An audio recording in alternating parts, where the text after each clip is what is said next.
652-4593. It's area code 646-652-4593. If you're scared to get on the air, we'll open up the chat room shortly. So feel free to leave your questions, comments, and concerns, and we might read it to our honorable guests. We all know who this great man is.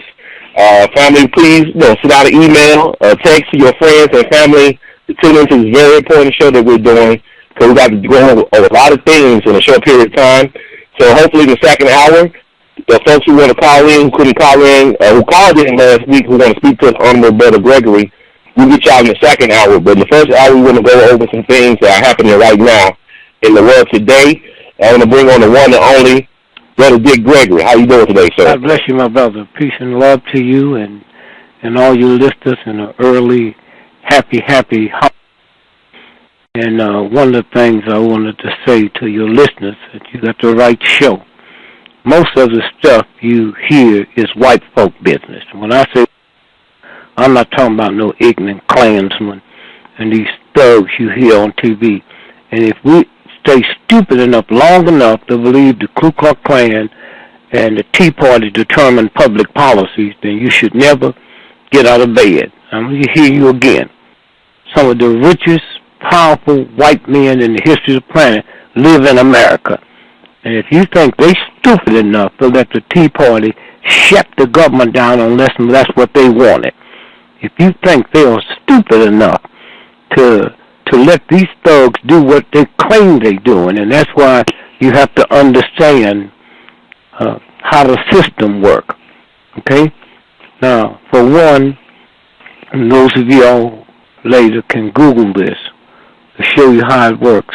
You have Senator John McCain, okay, from Arizona, okay?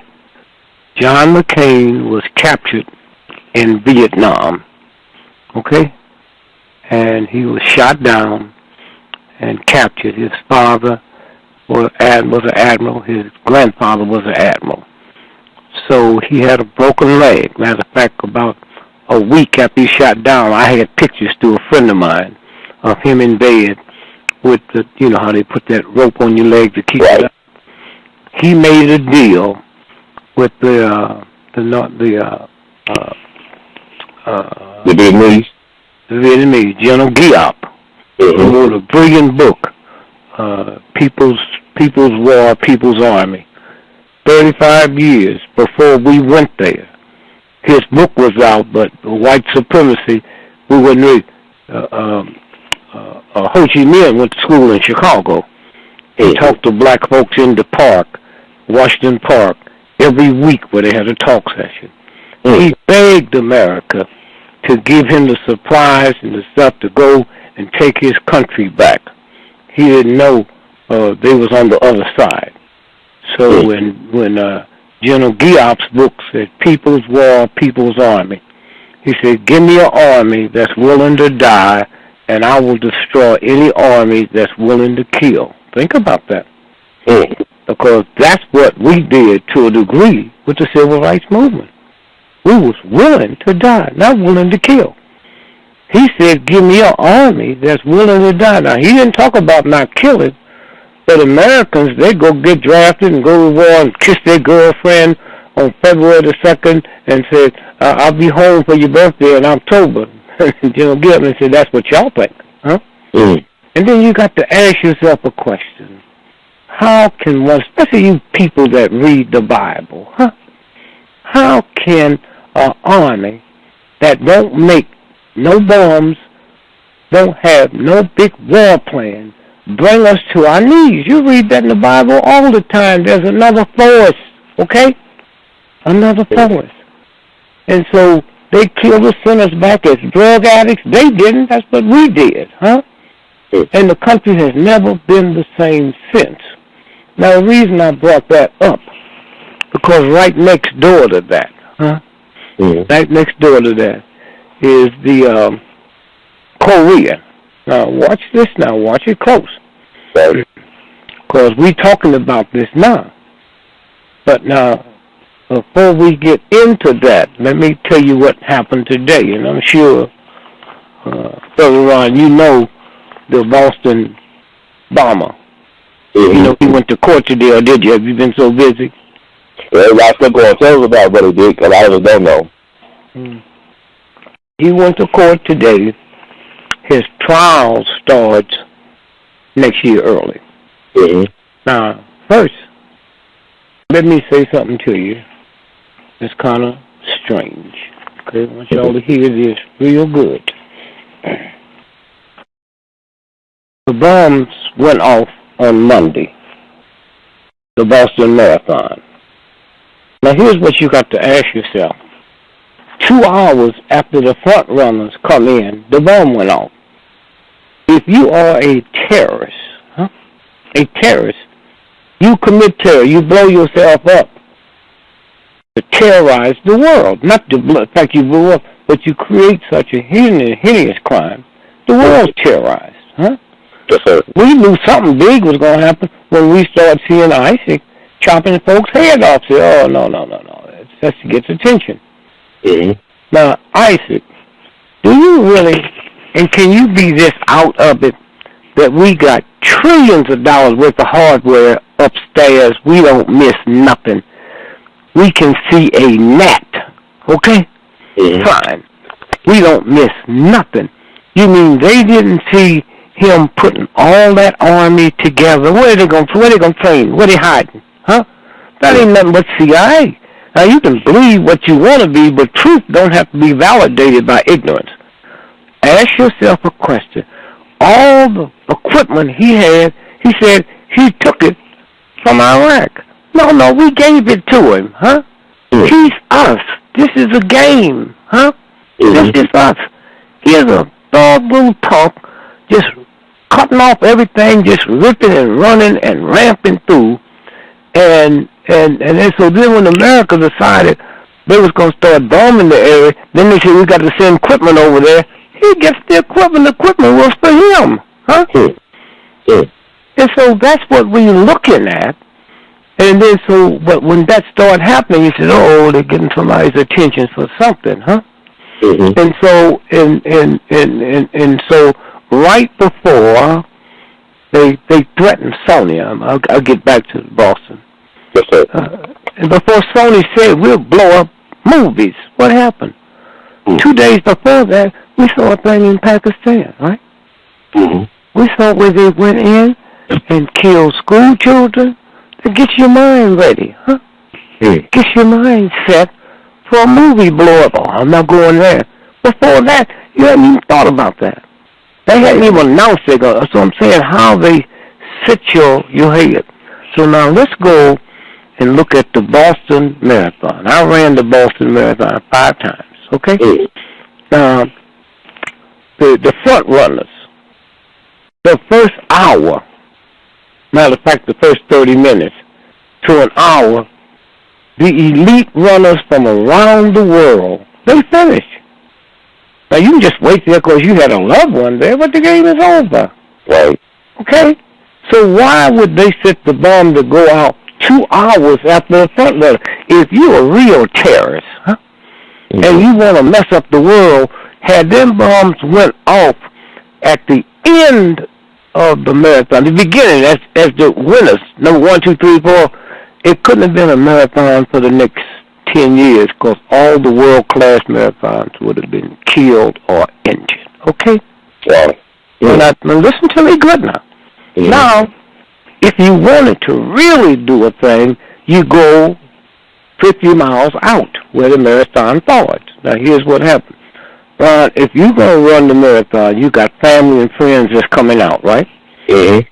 And you got all kind of people. If you run, I'd be there with some friends, right? But we party. We're not running, you running. So we party that night in Boston, huh? You in bed sleep. So you get up to go to the start. We go out there to see you start, and then we drive back and, have lunch or something and be at the end to watch you come in. Out there, you got 30,000 people. Did you hear me? Yes, sir. All your friends, why didn't they blow it up there? Why didn't they blow it up there? Huh? And kill all them people out there? No.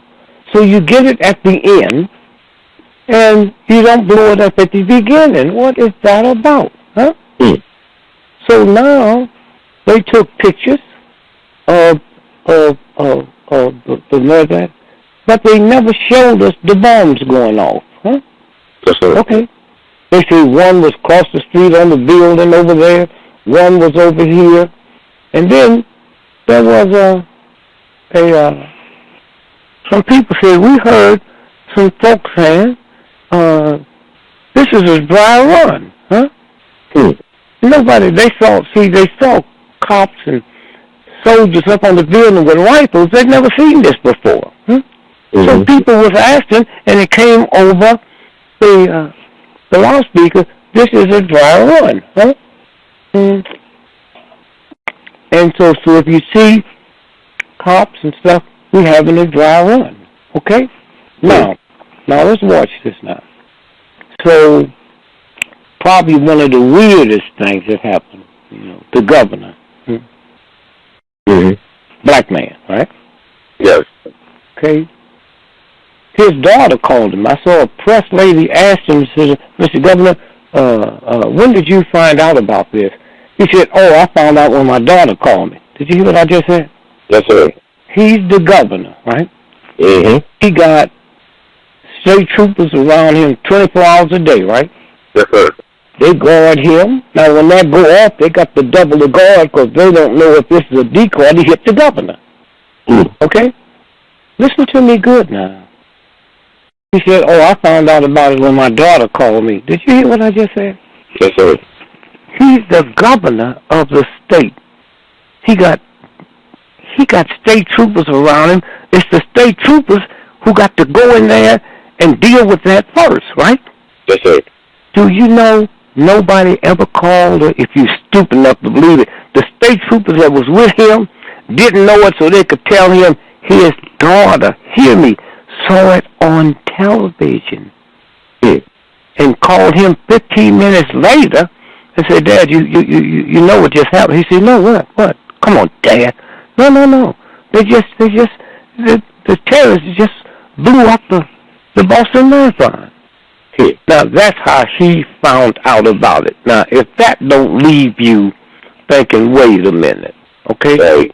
So when I heard it, I changed around, came back to the house, and called Lil in Massachusetts. I said, don't move, and call all my key folks and tell them to stand by. So now you got to listen to everything, right? And you hear people screaming, you hear people howling and all of that. So now, when I called Lil, I said, call Reggie and have him keep his eye until I can get somebody in there on the Massachusetts Institute of Technology. So why did I say that? Because that might have been what the decoy was about. The Massachusetts Institute of Technology do stuff that would make Hitler blush. That's how vicious they are, okay? Where your children go to school. They don't know it, huh? Yes. Okay, and then I said also the nuclear plant in Plymouth, Mass. Okay, call so-and-so in London. If he's not there, find out where he is and tell him I need to find out quick, when did the nuclear plant get shut down? If the run is Monday, they don't know if that was a decoy to blow up the nuclear plant, right? So I need to know, when did they shut that nuclear plant down? Okay. Now I got my people watching the Massachusetts Institute of Technology because one of the cops was killed there. Wait a minute, he was asleep in the car. Why was he killed? Unless there's something more to this than we know about. Why would he be killed? What are they looking for, huh? What do he know? Now, Lil called me and said, but stop doing whatever you're doing, because Ralph is calling in. You were right. So, hey, champ, what's going on? I said, we wondered when you was going to call. The nuclear plant was closed down on Saturday. The race didn't start till the following Monday. Did somebody know something? Huh? Did somebody know something? Huh? Now, hear me good now. Closed down on Saturday. Sunday, you got thousands of people in there because they're learning the course, right? Yes, sir. Then Monday is the race. Nuclear plants. Now, nobody owns nuclear plants but the government. And nobody can give an order to shut them down but the government. Oh, wait a minute now. Oh, okay. You hear me?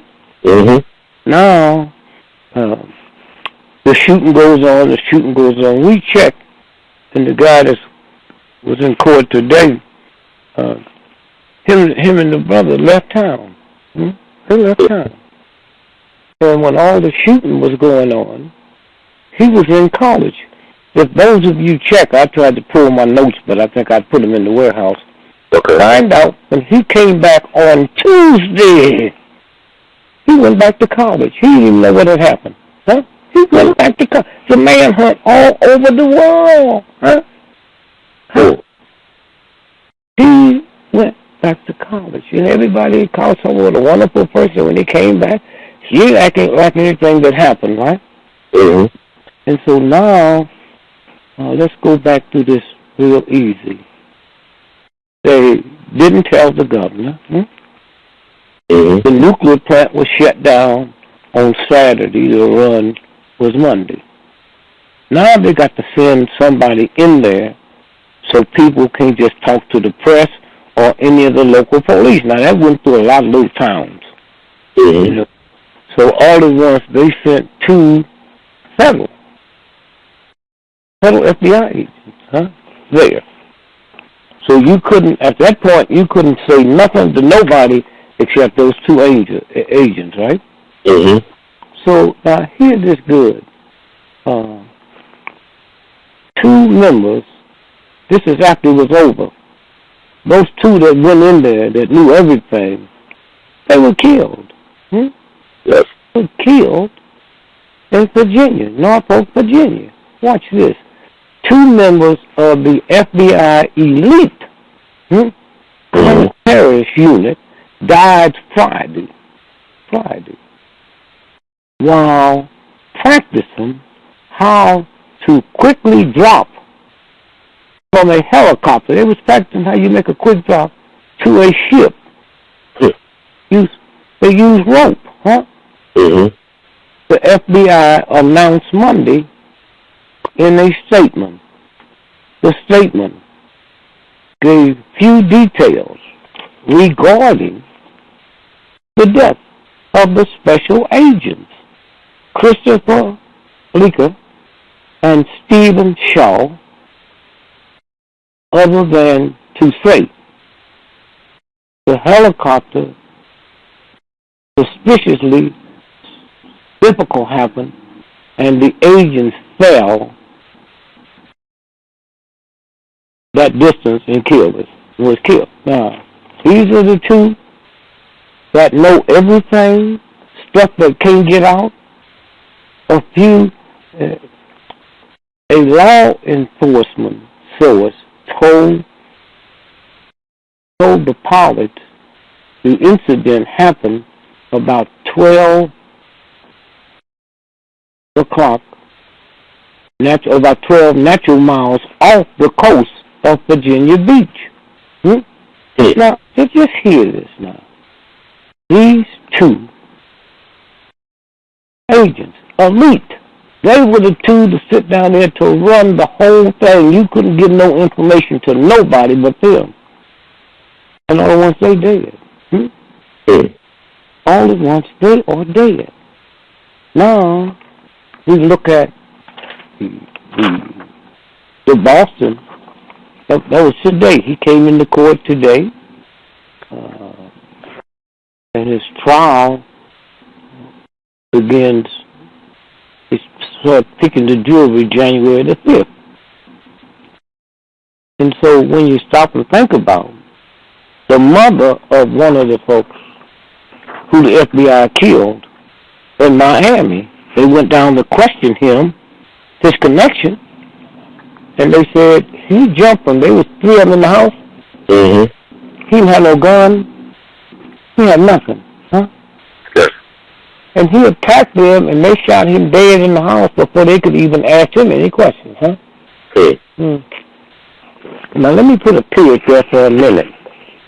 There was a huge killing in Pennsylvania 3 days ago. You remember that? Yes, sir. Guy killed his wife's mother. Remember that? Mm-hmm. Children.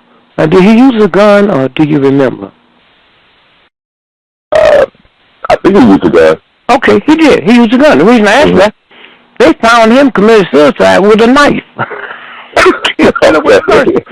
Do you know how hard it is to commit suicide with a knife? Torture, yeah. You got what? It got to be a torture to try to do that. You got to be agonized. I can't hear you. No, slow up. I can't hear you. It's got to be torture to try to do that. You got to be agonized. Well, first, no. When you hit it, you will automatically drop the knife. That's universal law, huh? You would automatically drop the knife. Hey, man, if somebody put hot charcoal on fire in your hand, you're going to throw it off. You ain't got no control over that, huh? Yes. Mm-hmm. You hear me? It's like when King was shot. He laying on the ground, there's 5 people pointing up. The question is, how do they know it wasn't going to be another shot? Yes, sir. Okay, so how come they didn't do the natural thing that when you hear a shot, you fall? Okay? Mm-hmm. So I'm saying, when we stop, we can't because we've trained. And so, again, I'm saying, so here, this brother, this guy, runs after 3 FBI agents. And he has no gun. They said, he drew a knife. 3 of y'all? And so, when you start putting the other pieces together, then you start seeing things that don't make sense, okay? And so I brought that up because that just happened today. The whole topic that's in the midst of all this other stuff. Now, let's go to the fact that Cuba. Now, Guantanamo Bay, okay? Guantanamo Bay. If you do the research, you find out that's in Cuba, and America have been leasing that from them. U.S. have been leasing the 45 square miles that the base sits on since 1903. Now, they leased that from 1903. Guantanamo Bay, we still leasing it. I thought that was our enemy. And why would you want to put one of the most secret naval bases in the history of America on enemy territory? Huh? So then you got to say, who is Castro? What is this about? Now, here we good now. We've been leasing that since 1903. And all these ignorant white boys in Congress, they don't know it's 2 governments. They sitting there mad at the president. But the president on the system, the coast of Guantanamo Bay, okay? The U.S. has been leasing it, since 1903. The base shares a 17-mile border with Cuba. The U.S. pays the Cuban government approximately $4,985,000 a year for the lease. Did you hear me? I hear you, wow. And they sitting here talking about, we can't do business with them thugs. $4 million a year. And 98% of the people work there are Cubans. So what kind of secrets you got that you don't mind your enemy working there, huh? Wow. You hear me? Yes, sir. The U.S. have been leasing 45 square miles the base sits on since 1903. The base shares a 17-mile border with Cuba.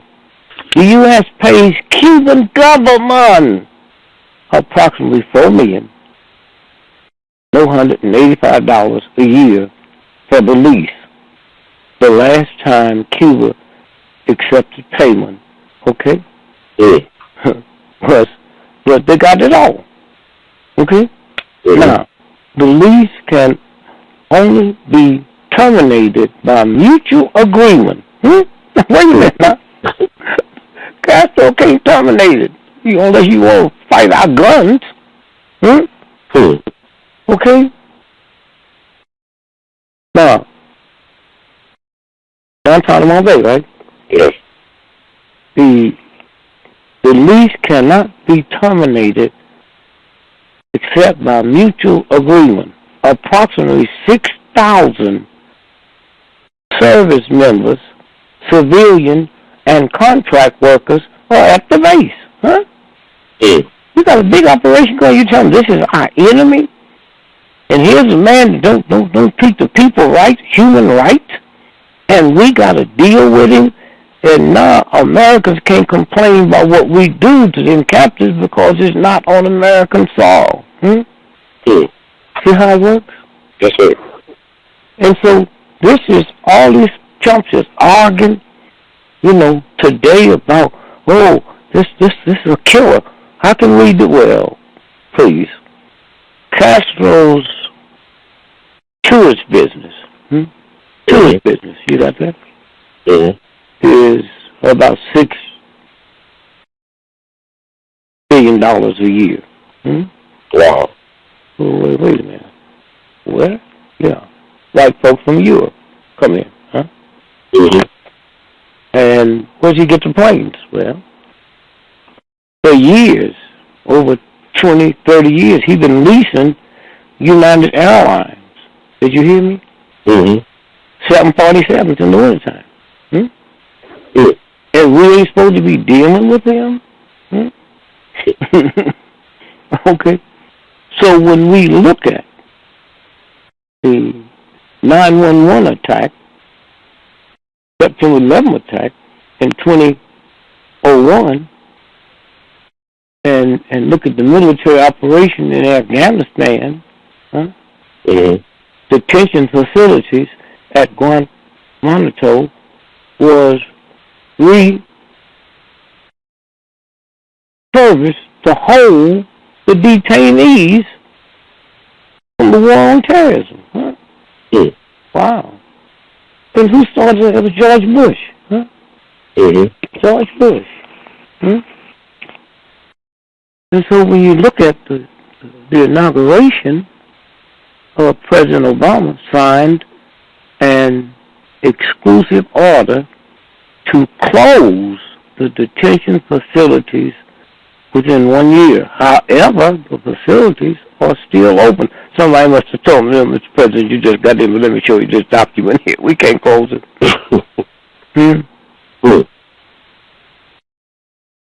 And as of December 2014, is that this year? Yes, sir. There were 136 detainees still there. And so when you stop and think about, the timeline, the Republic of Cuba leased 44 miles of land, Guantanamo base, to the U.S., okay, for a naval station. Building the Navy station began the same year, okay? In 1934, Cuba and the United States signed the agreement to rent the 44 square miles to the U.S. for $4 million of our dollars. 1991, approximately 34,000 Haitian refugees and detainees of the base after they fled the coup in Haiti. We don't know nothing about this, but this is America, owns this. Can't nobody go there without. In 1994 to 1995, more than 50,000 Cubans and Haitians occupied the base at Guantanamo. January the 11th, 2002, the first detainees from Afghanistan and Pakistan arrived. Huh? Come on now. Hmm? June 28, 2004, a divided Supreme Court ruled that Guantanamo detainees have some rights, but left it open for those rights will be exercised. Okay, hear me. And so it goes on and on and on. So all of these thugs and fools on TV now, the pundits, are saying, wait a minute, wait. And nobody mentions this blank check we have with Cuba. Right. Now we'll skip to JFK, 1963. The nuclear missile crisis. Was that 62 or 63? 62. Okay. And the Russians said, y'all better get those nuclear missiles off of there. That's what the Russians said. Okay. They had nuclear missiles in Cuba aimed at Russia. So then they made the heavy drama in the sea and all of that. And what happened? Here's what really went down. Poland had American missiles, hear me, mounted, aimed at Russia. The nuclear missiles in Cuba was aimed at us. So they held all that drama. They had made a deal long before all that crap. That Poland, you move your missiles, nuclear missiles from Poland, we'll move ours there. And they had the whole world believing it could be the beginning of World War III. That's how the stuff works, okay? Yes, sir. And so some kind of way, when you look at what they're telling us, and you think the New York Times, I know this, New York Times don't know it? You think I know this and the Washington Post don't know it? You think certain members of Congress don't know them two elite FBI agents that had the whole investigation was killed in the accident? Do you really believe that? So again, this is today's news, and nobody seems to know anything about it other than this man's a devil. This man, can you believe all the stuff that he's doing against humanity? Look how he treats his own people. Well, do you know Egypt, for the last 30 years, get 1 point, Egypt's army get $1.5 billion from the United States government. The army, not Egypt, not the folks that's hungry. Yes, sir. And that's who overthrows. Every time somebody come in, we overthrow them. They dictate to us, They dictate to us. And so, consequently, what we're looking at, okay, is a game, and, it's too late now. And so now we look at the big thing that just happened. And let's look at the stuff of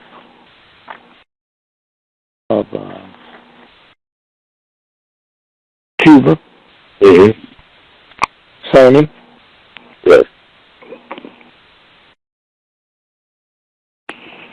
The bloggers.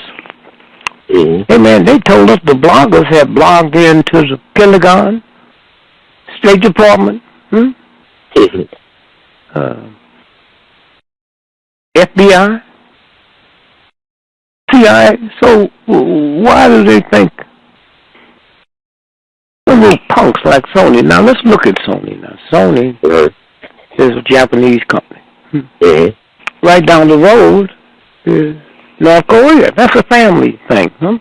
Mm-hmm. Okay, so now let's go back to the Korean War and the 38th parallel. Are you aware, it's unfair, are you aware that the Korean War was never over? Did you know that? Yes, sir. Mm-hmm. They signed a truce. Mm-hmm. Huh? And they split it, the 38th parallel. Well, now, let me tell you something. You're going to have to look this up. Okay. North Korea. Now, there's a South Korea. That's where we are. The North Korea. Mm-hmm. Is one of the richest countries in the world. That catch you by surprise. Yeah, you go by the media, they don't portray it as a rich country. They talk about they starving. Right. Children. Have you ever seen a starving child on worldwide TV other than in Africa? Huh? Yes, sir. Mm-hmm. Okay. So when who was it? It was Jay-Z and his wife. Help me. You about Dennis Rodman from North Korea, though. No. Come on, now. Mm-hmm. Jay-Z and his wife, what's her name? Beyonce. They went to Cuba. Right. You remember? I remember that. Mm-hmm. They was probably taking instructions that they didn't want picked up through the wire. Dennis Rodman was probably taking instructions, huh? Right. Now, one of the biggest rice sales of American rice goes to North Korea. Wow. Now, let's take it slow now. Mm-hmm. Tungsten, 98% of it is grown in Vietnam. Not North Vietnam, in Vietnam. Huh? Mm-hmm. It was never no need for it. Just like if they discovered tomorrow nappy hair caused cancer, the hottest thing being sold in the black community would be Kink Quick, okay? Right. Kink Quick, right? Okay. And every white neighborhood would want black folks living there. So they can be close to the cancer cure, right? Mm-hmm.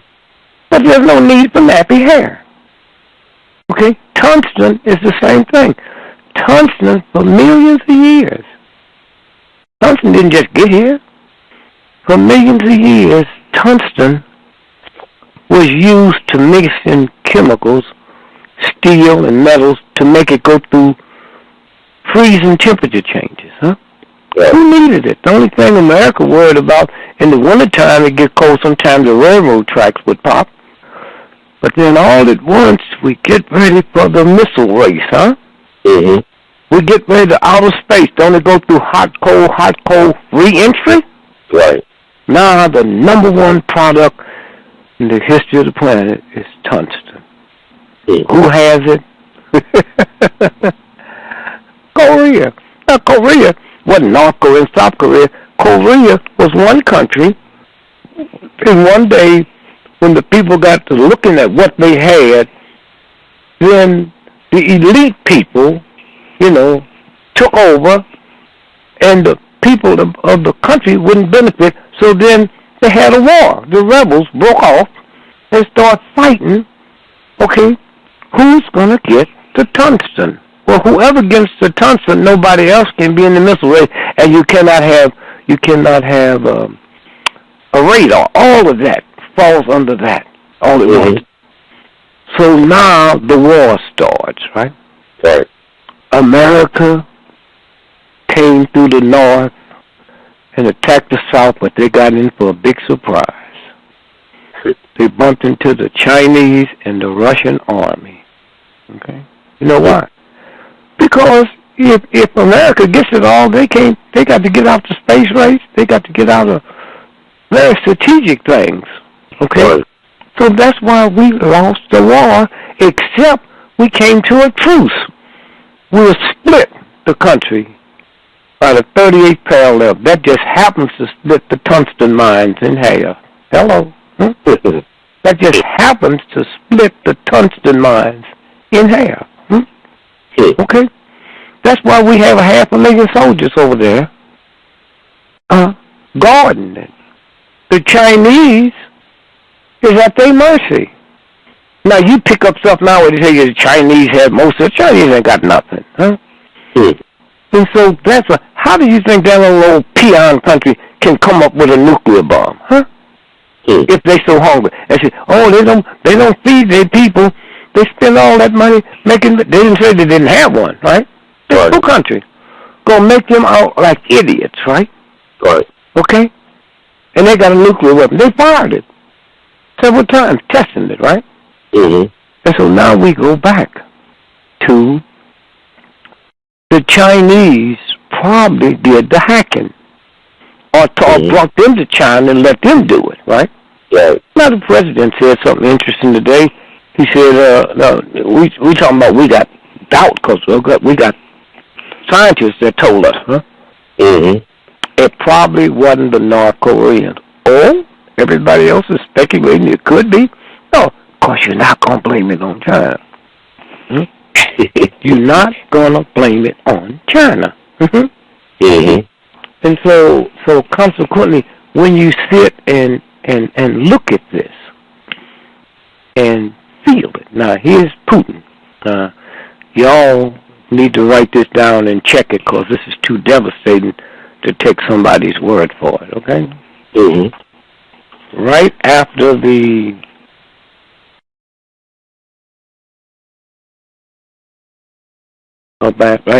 World Cup. Okay. In July. On July the 16th, Putin was over there at the World Cup. So he held a press conference in Brazil. And he announced that Russia is writing off 90% of Cuban's debt. Okay? Ahead of Putin's big tour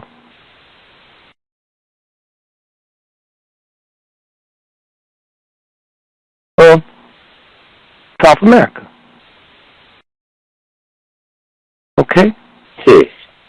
Now, what was the debt? 90%, right? He rolled off, right? Right. So he didn't write out all, right? Right, he wrote all. So how much was 90% of the debt he wrote off? $32 billion. Wow. Russia has written down $32 billion of Cuban Soviet-era debt. Okay? So now the Cubans now is required to pay back $3.2 billion over the next 10 years. Now, the whole thing changes now, right? Right. Okay? The first payment from Cuba is expected in October, and the money will be transferred on an account of the Russian leaders' banks, open the National Bank of Cuba. Okay? Now listen to this now. Then on the 17th, that morning, he announced that the Russians was putting over $100 billion, a kitty for South Africa, India, China, and 2 other South American countries. Y'all can look that up. Mm-hmm. And that would equal the World Bank. He said we'll no longer have to go to these thugs with our hat in our hand. Right. And then he went on to say there's one country in Europe has 30 million people, but in the World Bank they have a larger vote than China, who has a couple of billion. Oh, and he says, so y'all can go to hell. Now let me tell you what's happening now. All of this is going on. All of this is going on. Okay? And so all at once now, America have to come out and make like, oh, we're going to forget this here. We're going to let these folks come back home. And the first day, they never told us that it was 2 people coming. That spy. Right. That spy, huh? They stuck that in there. Yeah. Yeah. They did. I didn't know about that stuff until like late last night. Yeah. I started looking at it. No, let's watch this now. Let's run to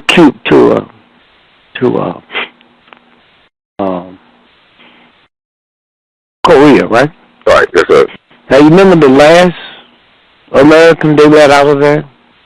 Yes, sir. It was a guy from Texas, I believe, a Mexican American. Okay. Now, listen to this now. Do you know who they told America to send and get him? Yes, the U.S. Intelligence Director, James. Director up. Wait a minute. You remember his name? I think it's James Cap. I'm looking it up right now, but it was the U.S. Intelligence Director. Director. Now, look. Here's this little punk that we say starving, huh? Mm-hmm. Don't know nothing, and said, we're going to let this American go, but you're going to have to send, huh? Head of the U.S. intelligence agent, huh? James Clapper. James Clapper, to pick him up. That's when they signed the papers, huh? That's strange. For what you seeing now. That's when they signed the papers.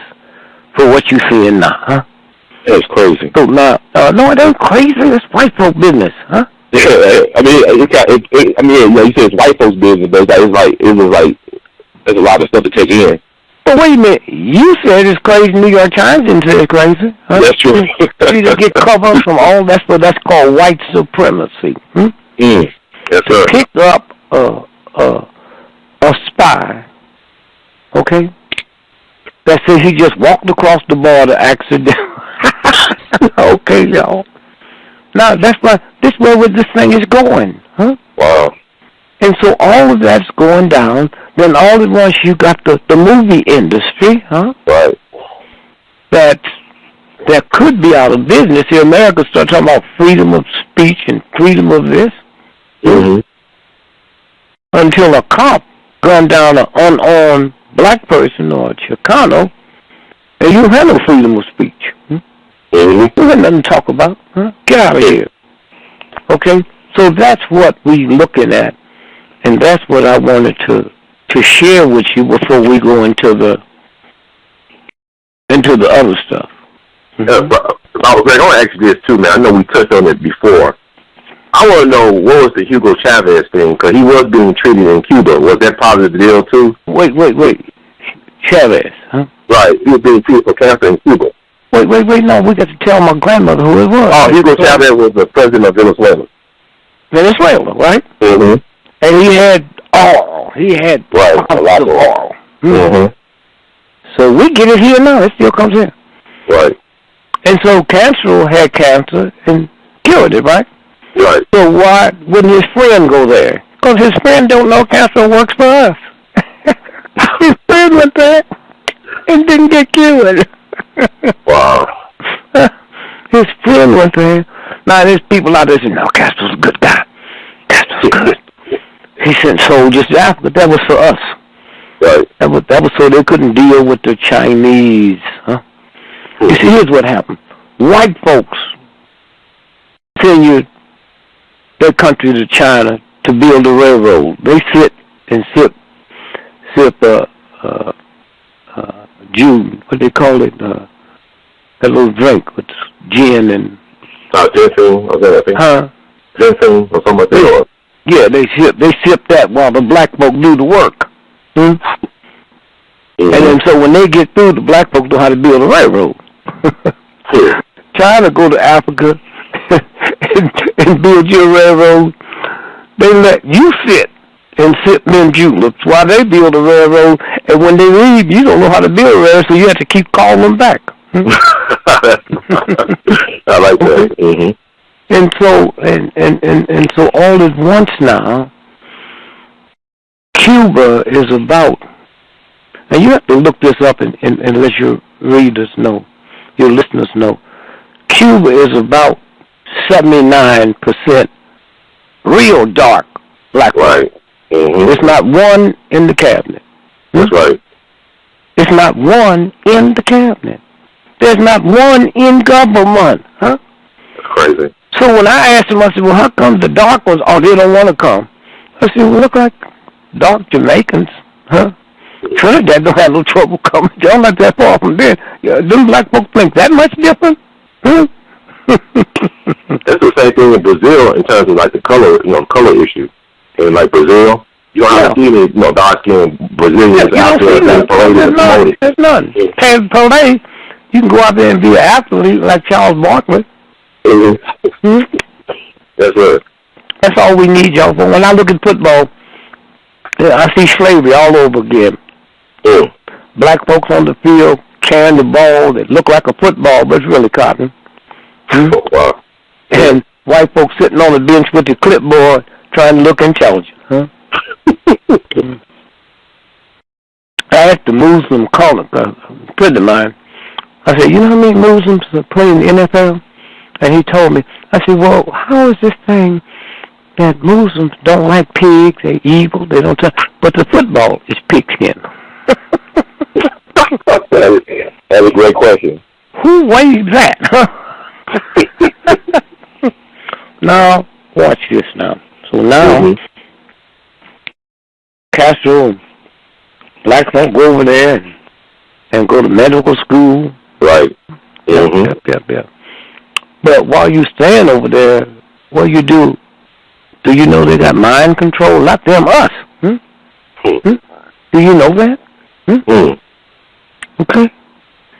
And for the next time I come on the show, you can do it now if you have time. The CIA in the late, punch it up. You got your computer there? Yes, sir. The CIA in the late 50s, you know how long ago that was?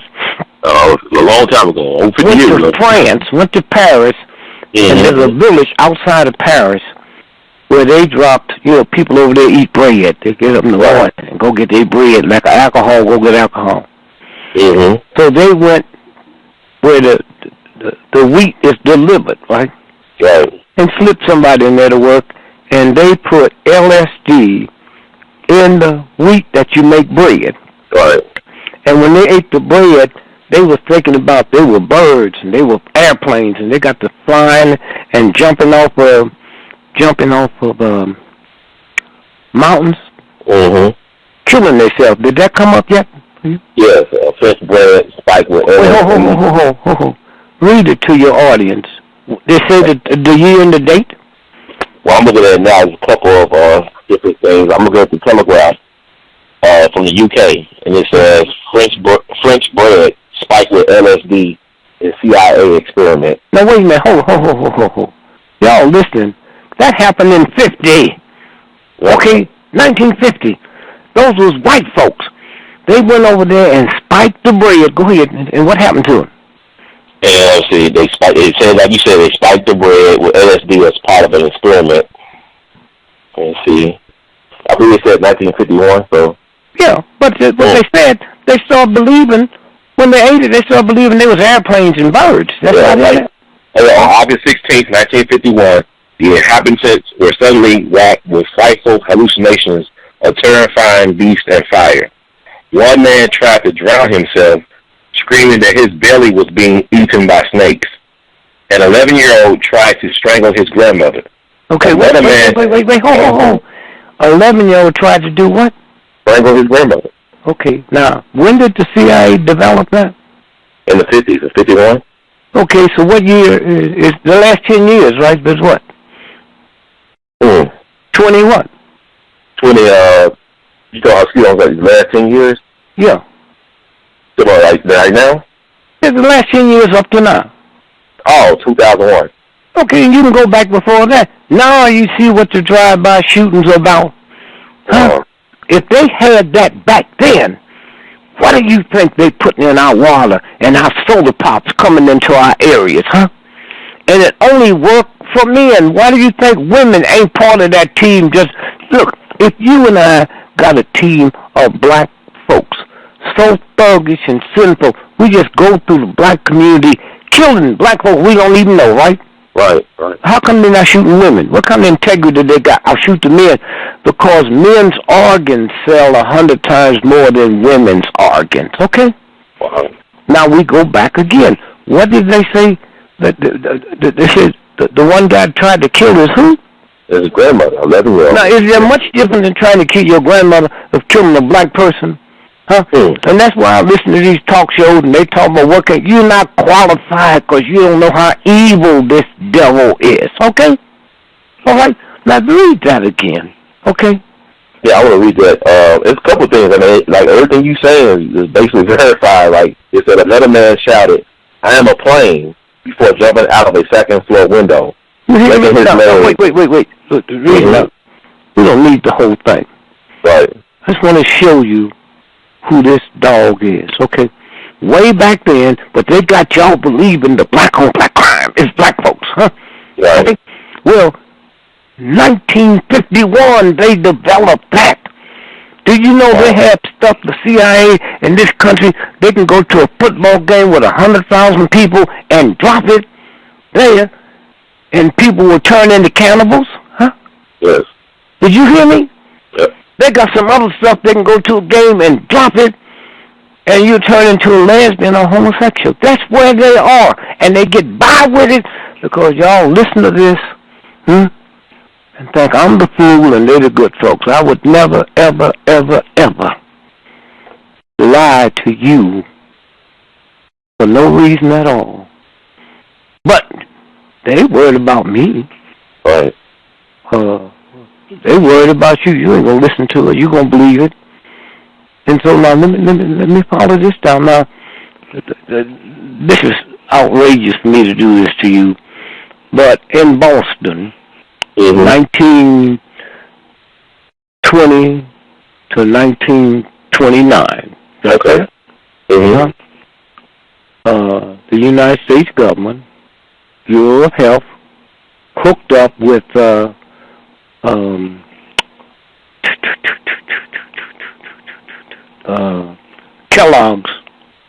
Kellogg's, right?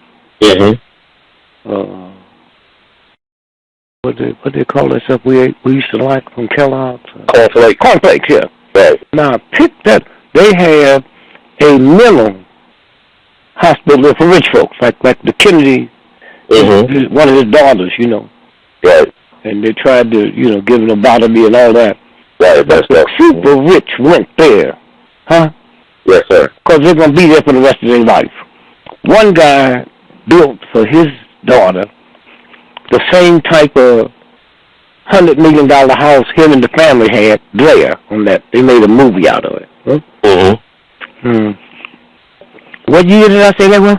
1920 through 1929. Okay, did you punch that up yet? Yeah, I punched it up. Did you see what they was flying, had birds dropping stuff in there, into their food? What did it say? Well, I just typed in like the Boston 1920 through 29 U.S. Bureau of Health and Kellogg's memo. Yeah. And one of the first things pop up was Calvin Coolidge, the president. Yep. Okay. And this is for you white folks that think this is only going to happen to us. This been getting you. Go ahead, listen to it. Okay, let me get into this. It's fascinating, man. I just I was scared through it. It's talking about a pack from 1928 with Kellogg's. I can find it. And so, I want y'all to hear this. Especially you God folks. There is a God, but you ain't in tune to it. People in tune to it know who this heathen is, huh? They know who this dog is, huh? Okay? Anything come up yet? Because I got another one to run past you. Yeah, I'm typing up now. I'm the Kellogg brand pack of 1928. That one came up. I was following that, trying to find. Okay, I'm reading now. The Kellogg Bryan pack. Let's see. Oh, something else. It's something about war. No, you see it. It's there. Okay, the Kellogg Bryan pack, or Pact of Paris, officially General Treaty for Renunciation of War as an instrument of national policy, was a 1928 international agreement in which signatory states promised not to use war to resolve disputes or conflicts of whatever nature or of whatever origin they may be, which may arise among them. Parties failing to abide by this promise should be denied of the benefits furnished by this treaty. It was signed by Germany, France, and the United States on August 27, 1928. No, wait a minute. Germany, right? German warfare. Right. All the crap they was doing. The Indians told you they speak with bark tongue. Wow. Go ahead. Okay. You got the right one. Now, go ahead. August 27, 1928, and by most other nations soon after, sponsored by France and the U.S., the pact renounced the use of war and called for the peaceful settlement of disputes. Similar provisions were incorporated into the UN Charter and other treaties, and it became a stepping stone to a more activist American policy. It is named after its author, United States Secretary of State Frank B. Kellogg, and French Foreign Minister Aristide Briand. Go ahead. Okay. After negotiations, the pact was signed in Paris at the French Foreign Ministry. No. Let's skip that. Okay. Find the one where they was actually flying the poison pigeons. Okay. Drop over there at that school. Okay, now these are rich white folks, right?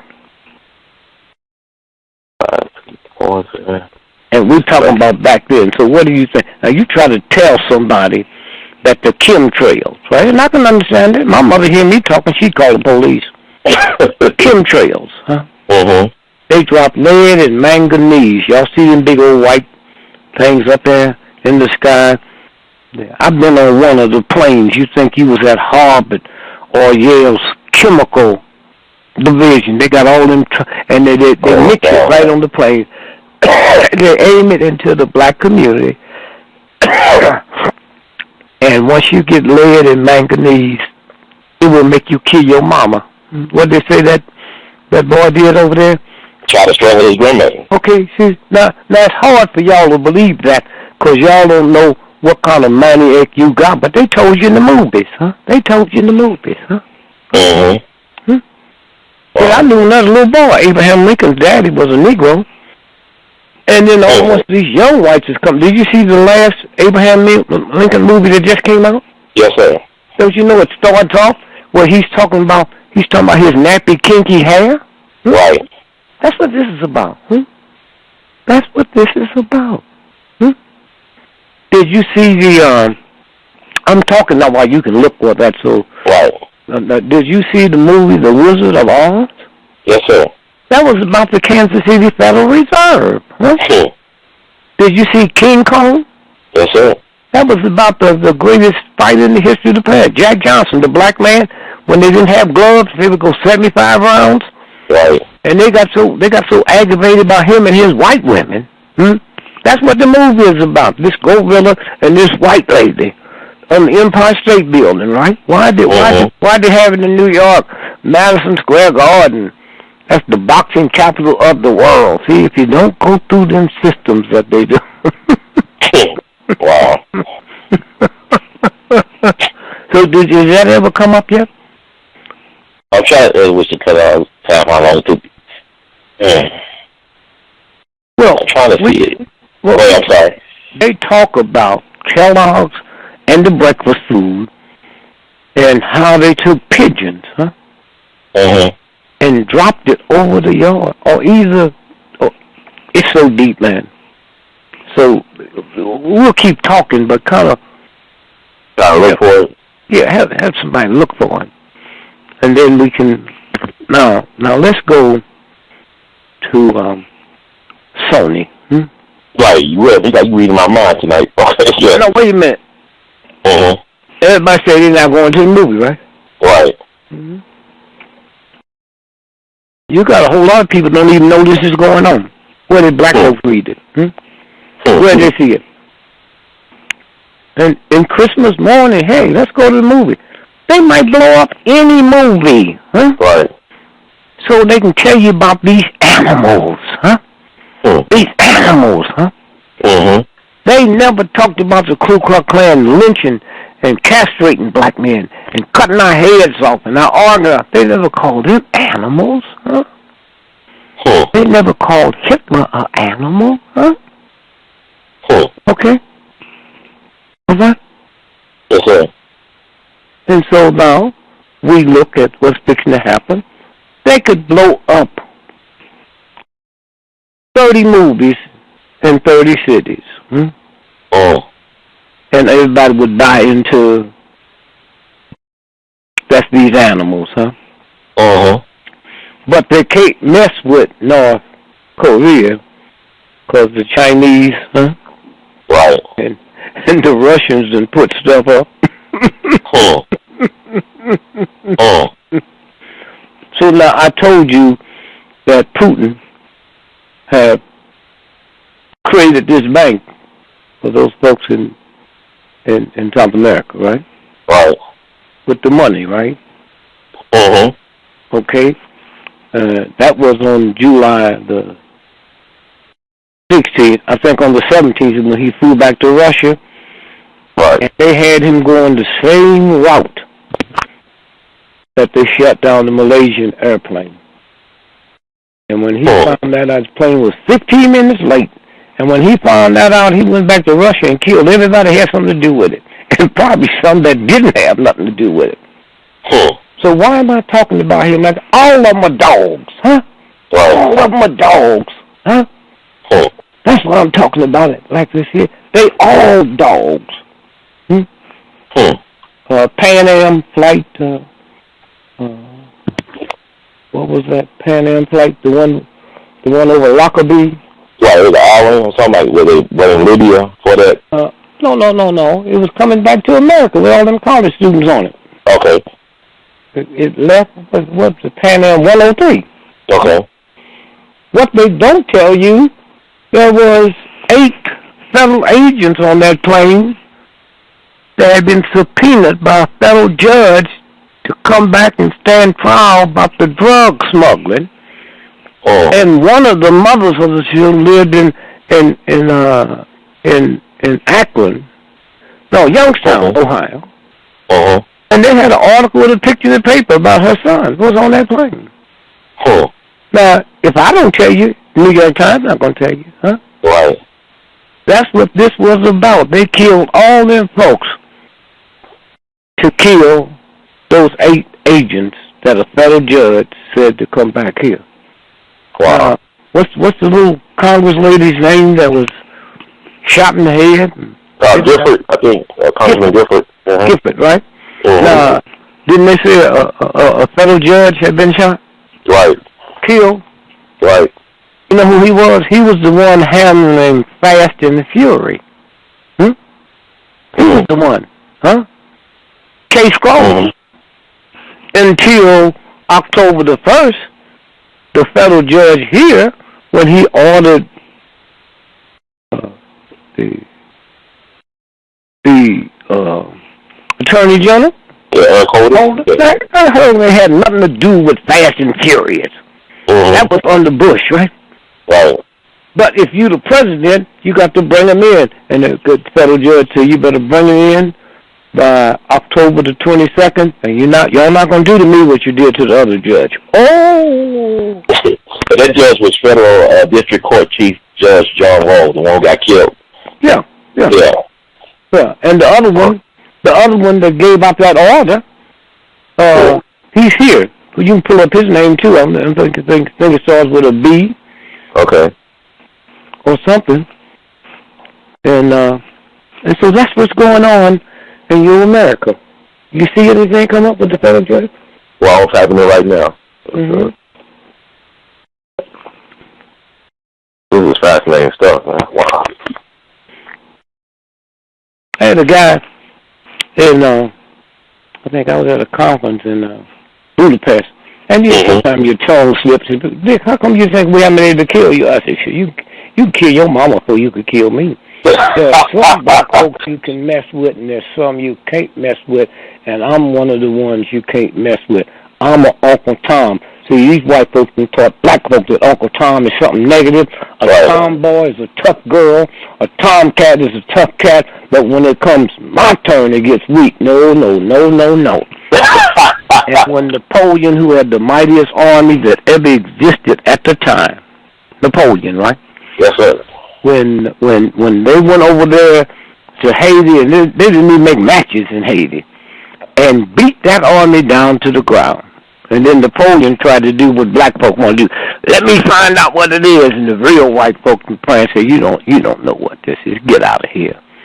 And when the scientists come back, they met with Napoleon and said, what did you find? And he said, voodoo. Voodoo. Now, when you think of voodoo, what do you think of? Yeah, witchcraft. Yeah, witchcraft, okay. sorcery. Yeah. Voodoo is a French word. It means spiritual atom. You can't see neither one of them. That's where the Uncle Tom is. I found the judge name as U.S. District Judge Amy Berman Jackson. Yeah. That's the one. And did he say what he ordered? He said October 1st deadline for producing the list to the House Oversight and Government Reform Committee. October 1st this year. Okay. Now, you see that? October 1st this year. Yes, sir. Okay, all of that's going on. And we don't know anything about it. We're not supposed to know anything about it. But there's a lot of people out here with their spiritual they can tune in and they'll know about it. But nothing ever came up on the Kellogg's, right? I think what the Kellogg I got was a scientist at Indiana University experiment with apes and children. That's the one that came up. Okay. That's why I look for Kellogg. There's a couple Kellogg's. I didn't know there'd be people famous named Kellogg. But this is the one that talks about them putting that stuff in them rich white folks, mentally retarded children's food. Okay. Huh? And now I want you to see that, because when they spraying that stuff in the black community, lead and manganese, it just ain't black folks. That's it. Okay, well, it'll come up. We'll keep talking now. Let's look at. I want to ask you right quick, because we talk about Cuba. I want to ask you this question that black folks have been pondering, that I know I've been pondering since yesterday. What is the fate of Ashada Shakur in Cuba, if she's in Cuba? If she's in Cuba, if she's alive. Right. Oh, yeah, I didn't think about that, actually. Yes, sir. Do you think they'll negotiate something this big? You think they'll negotiate? They'll probably send her body back. Oh, wow. But as long as she's in there, what do you think is done to her mind? Huh? He'll probably come back and say, oh, I'm sorry. Yeah, I did everything this year. I'm sorry. This is mind control. You read or saw the movie, The Manchurian Candidate, didn't you? Yes, sir. Yes, sir. Well, this is the same thing. The same thing. And so now, let's, anything else happened lately? Oh, well, something that I wanted to talk about last week that you want to give, like, the right amount of time. Yeah. What's going on with your friend Bill Cosby? I know Camille came out with a statement, Dr. Camille Cosby came out with a statement defending him on Monday. I'm going to get your take, because he thinks very highly of you. I remember when he was on my Signal Hall show, he spoke very highly of you as well as in your documentary on TV One. Yeah. So I know y'all good friends and stuff like that. He respects you dearly.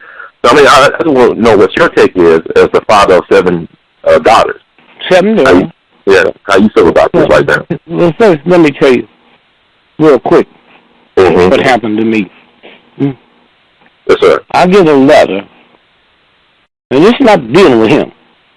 I get a letter, 2 things, that tell me I'm in San Francisco.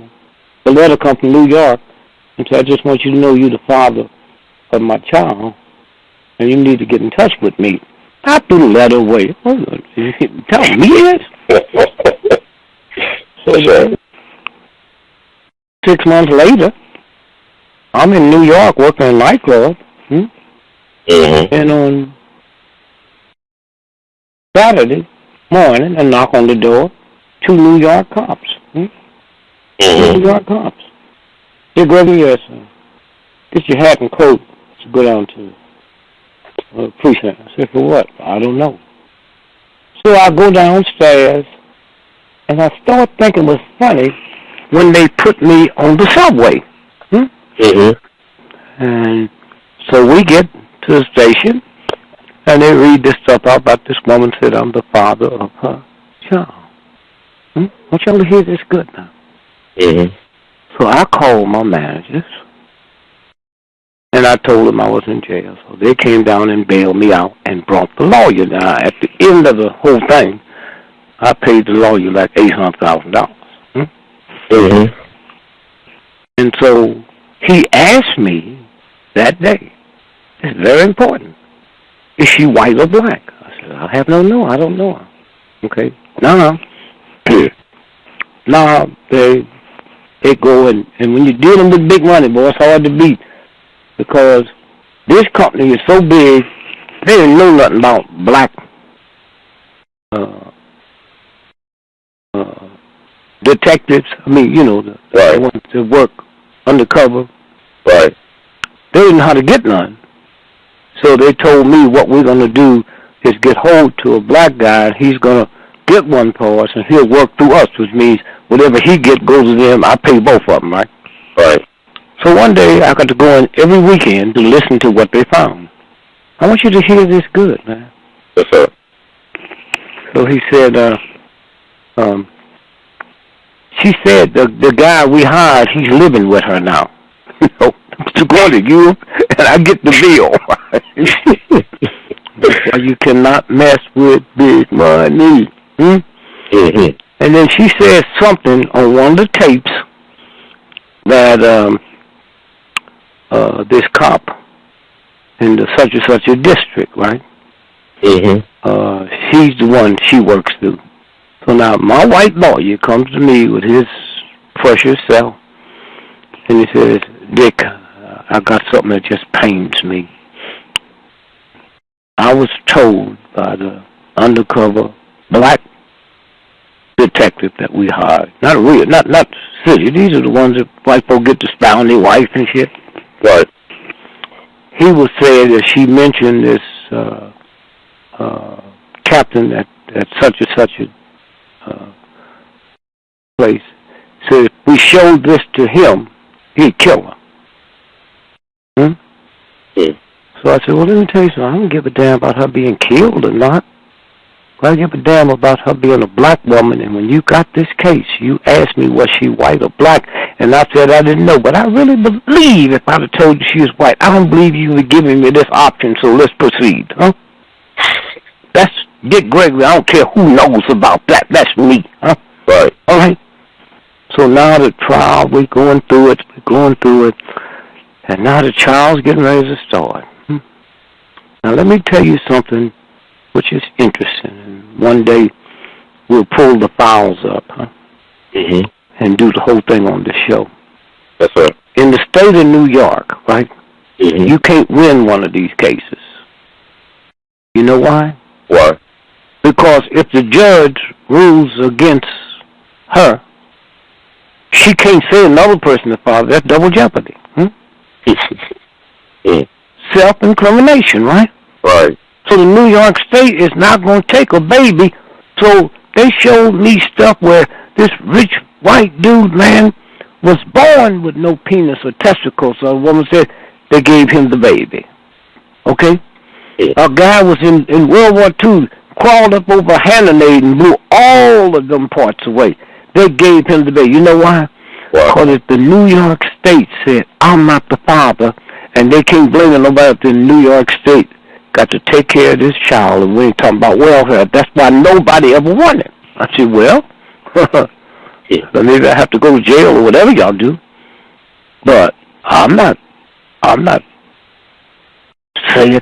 So then we start finding out to do all of them like that. They got the mob ran it. They had a mob where they did nothing with white celebrities. They got one they do nothing with black celebrities, from Frank Sinatra to Sammy Davis, and they pay out of court. They pay, man. So now we getting ready to go to court. And the New York Post comes out the day before. Dick Gregory's trial starts tomorrow. $300 and something thousand paternity. Now that hits. Right? And so they had no idea I was going. Nobody do this, right? So I go, and the trial starts, and now they got to, and they are something, man. They got to have the woman and got to have a friend of hers that was with me on such and such a night, and my writer, Jim Sanders. Well, he took us back to the hotel, and we had champagne and da-da-da-da-da. Now, the witness had to leave early, so she ain't in no slut bag. So she said, well, I was in Jim Sanders' suite, and I left, but I came by to knock on the door to say goodbye to my friend. And so I went home, because I had to get my children ready for school. And so I woke up at 7 o'clock. Listen to this now, when the God force moved in. And this not happened, y'all wouldn't have heard of GREgory, because I'd have been somewhere for the rest of my life. Not paying this, none of this, huh? And so she said, so now he's interviewing her. This probably won't tell you what's happened with the Cosby thing. Right. If he did it or not, I don't know. That's a police job, huh? Right.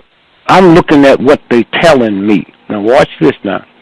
So he's cross-examining the friend of hers that first they've established that I was there, who told him her best friend. Her best friend left at 4 o'clock. How does she know she was there? And here's the God.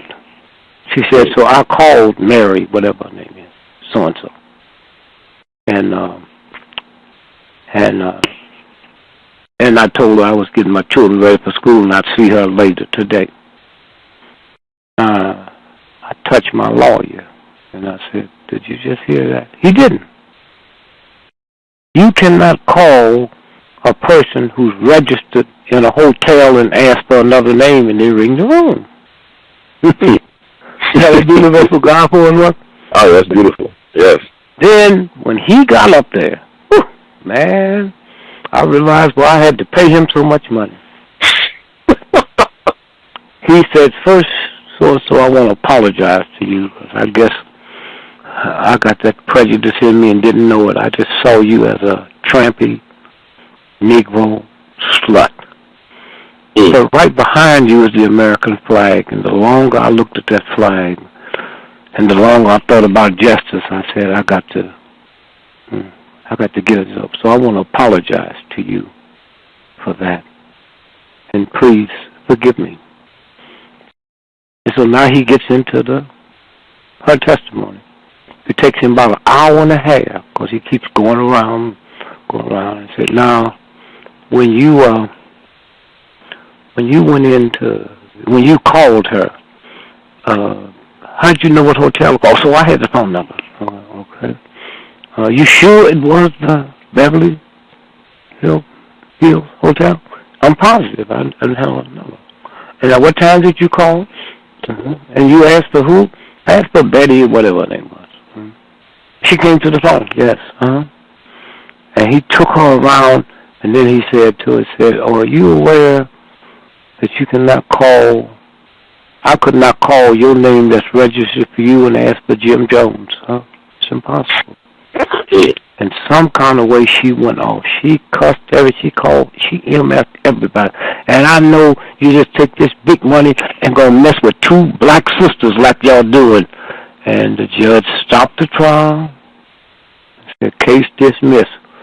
History. I'm the only person in the history of New York that beat one of them cases. So now the baby is ward of the state, not welfare, everything. So now to show you how this thing works. So one day, I'm speaking in New York. Now my oldest son died, okay? So I had 11 children. Right. So some kind of way I slipped, because I'm only say 10. Because I had 11 children and she thought I was talking about her. She's in the audience. This girl. Grown, huh? I mean, 17, 18. And so she starts crying. And she tells me who she is. Now, I've got 10 children. How are you going to tell somebody what their mother told them is a lie? Right. So I said, well, wait a minute. Let me go to a payphone. I want you to come with me. And who is it? Your aunt. And I called Leo, and I said, you know that trial we had? I said, well, the young lady's here now, and I want to say this in front of you. I said, well, this summer when school's out, why don't you come down on the farm and visit your brothers and sisters?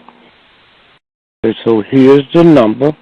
Just call Leo, and she'll make arrangements. Right. So I didn't see her for like 6 months. She came to one. I said, why didn't you come down? She said, my mama told me your children would beat me up. I mean, I know damn good and well, looking at my children, that their mother tell them something, they're going to believe it. Who am I to say it didn't happen, right? Right. And so that's the one thing. Okay, now, I'll get to Bill in a minute. I'm going to Detroit to do a thing, a church group. They're paying me fantastic money because I got to do 5 things that day starting at 7-something in the morning. Started 7-something in the morning. To 8 o'clock that night, right? Right. And so I check in that night, and I get up to there's a 7 o'clock, 8 o'clock breakfast with them, right? So I go, and I get dressed. So now we're gonna be out all day. It's so hot in Detroit, I am drenching wet, but I haven't got time because we go right straight through. And then God came for him and said, Mr. Gregory, we want to say this, but we don't have anything to do now until the 8 o'clock dinner. So we can either take you to a vegetarian restaurant or can take you back to the hotel. I said, oh, take me back to the hotel. So I go back to the hotel, take my clothes off, soaking wet, my suit, take a shower, open up the door, and I see a pair of women's panties and women's shoes. Hear me now. I don't know if they was there. I don't know if the maid left them there.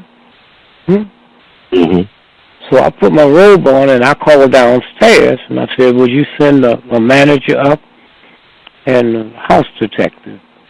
I need to report something. Well, they jump quick because they don't want their hotel getting no bad name about nothing, right? So they come up and I tell them what happened. And I said, I don't know if they was here when I came in last night. They was here when I left this morning. But I said, I can't afford not to have this go on record. So then the brother told me, he said, just a minute. He had a little thing over his arm like a woman's purse. And he said, let me put the key in here.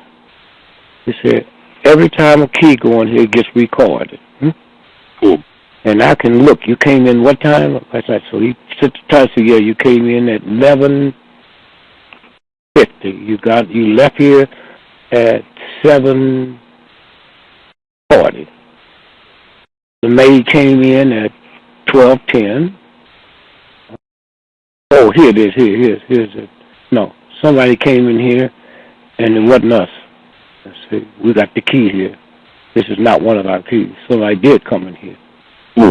So then I said, okay, then you need to call the Detroit police. He said, no. So Detroit police came in, and I told him to write this down, have this down. Now, assuming I hadn't came back, Right. I would went from there to the dinner or the lunch, right? I come back that night after I finish. I go to bed. At 2 o'clock in the morning, cops knocking on my door, right? And they got this white woman, and she crying, all beat up, and she says, he did this, and I ran out, and I left my shoes and my panties here. Anytime something happens at 4 o'clock in the morning, and you looking at the 7 o'clock news, you know how hard it is to get a camera at that time of morning? So you all wake up today, and you got this white woman crying, saying, I didn't rape her. See, we've been lovers for 15 years, okay? And I told him I was married, and he said, well, I just want some cocaine. And I came by, and then after we shared the cocaine, I told him I had to get home, then he grabbed me and tried to have sex with me. And And I ran out and left my shoes. I put them in the closet when I came in. And so now I get out of jail that morning, and the whole world done heard we've been lovers for 15 years. So I get out, and the cameras are there. I said, Mr. Gregory, you got anything to say? I said, I don't know who. I don't even know what this is about. I don't even know who she is. Right? Now, I told the world that, right? She said, we've been lovers for 15 years. Now, put a pin there and let me show you how this works. 5 years ago, this is myth. 5 years ago, I was in Kansas City. This is myth now. And when I get through, a white dude walks up to me and said, God, I've never heard nothing like this in my life. Jesus, what a... I said, let me tell you who I am. I have 50 companies, and I'm about to lose my federal contracts because the woman thing is coming through, and I don't know how to deal with it, but you just told me it's too late tonight, but can I come by in the morning and we have breakfast? I need you, and I need you to give me a price of how much it costs for you to come to my 50 companies. So I go to bed. Next day, I'm up, running. I go down. Anytime you go into a restaurant, you know how you can wait to be seated, you can sit at the bar? Right. Never sit at the bar. You know why? Why? You're not responsible for who you sitting next to. So me and him sitting there, and we talking, and he said, oh, my son's fixing to get married. I forgot to let me run to the car and get my briefcase. So when he leaves, this is myth now. A white woman says, Dick Gregory, oh, do my father, oh, can I hug you? And she hugs and kisses. Quick. Now, I've told the whole world I never met her, I don't know her, and they come up with this picture from 15 years ago, or 5 years. Now, what do you all think of me? See, so you can't ask about him because I know too much about what goes down. For instance, let's say you are the top, you just put out a record today that's selling 10 million a week, right? Right. Couple of days before Christmas, right? So you got a big royalty check coming, right? You're going to have a Christmas. So 2 weeks ago, I filed charges against you, not as Dick Gregory, and said, I wrote that song. Now, they don't know or not. So now we go to court. You know what happens?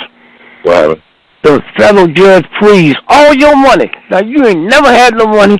You one of the richest cats in the movie industry, and you don't have a quarter for Christmas, right? So you make a deal. You settle out of court. Right. This is a scam they've been doing. Now, I'm not saying this about these ladies. I'm saying what goes on out here. So now, here's what I question. Bill Cosby was getting ready to buy NBC. He had the money and the pull. White supremacy said no black person will ever own the network. Right. So his son comes up dead. In California, he's driving on the highway. Gets a slap. This is robbery. Who gonna rob somebody on the highway where cars doing 80, 70, 80, huh? Right. So they say he pulls off the highway and calls this woman friend of his, right?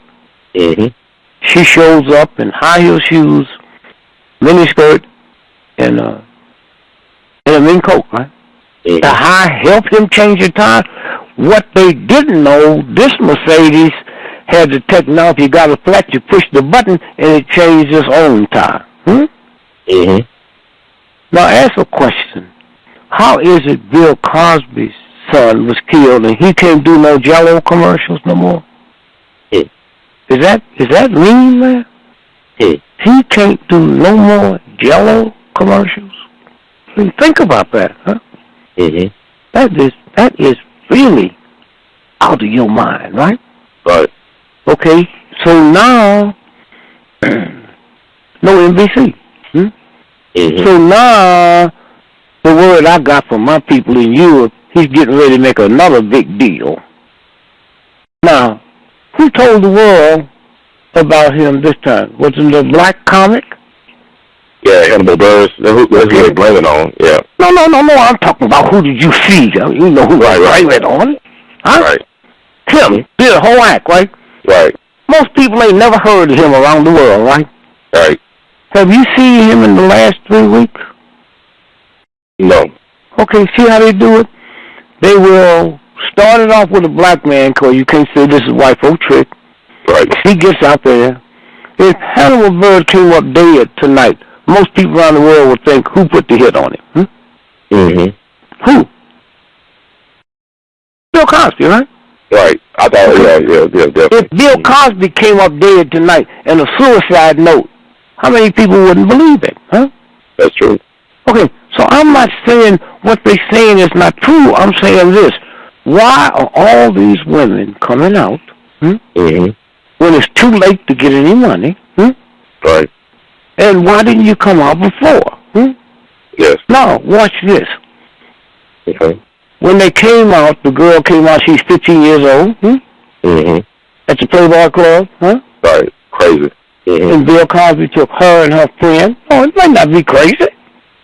But say you're 19, Right.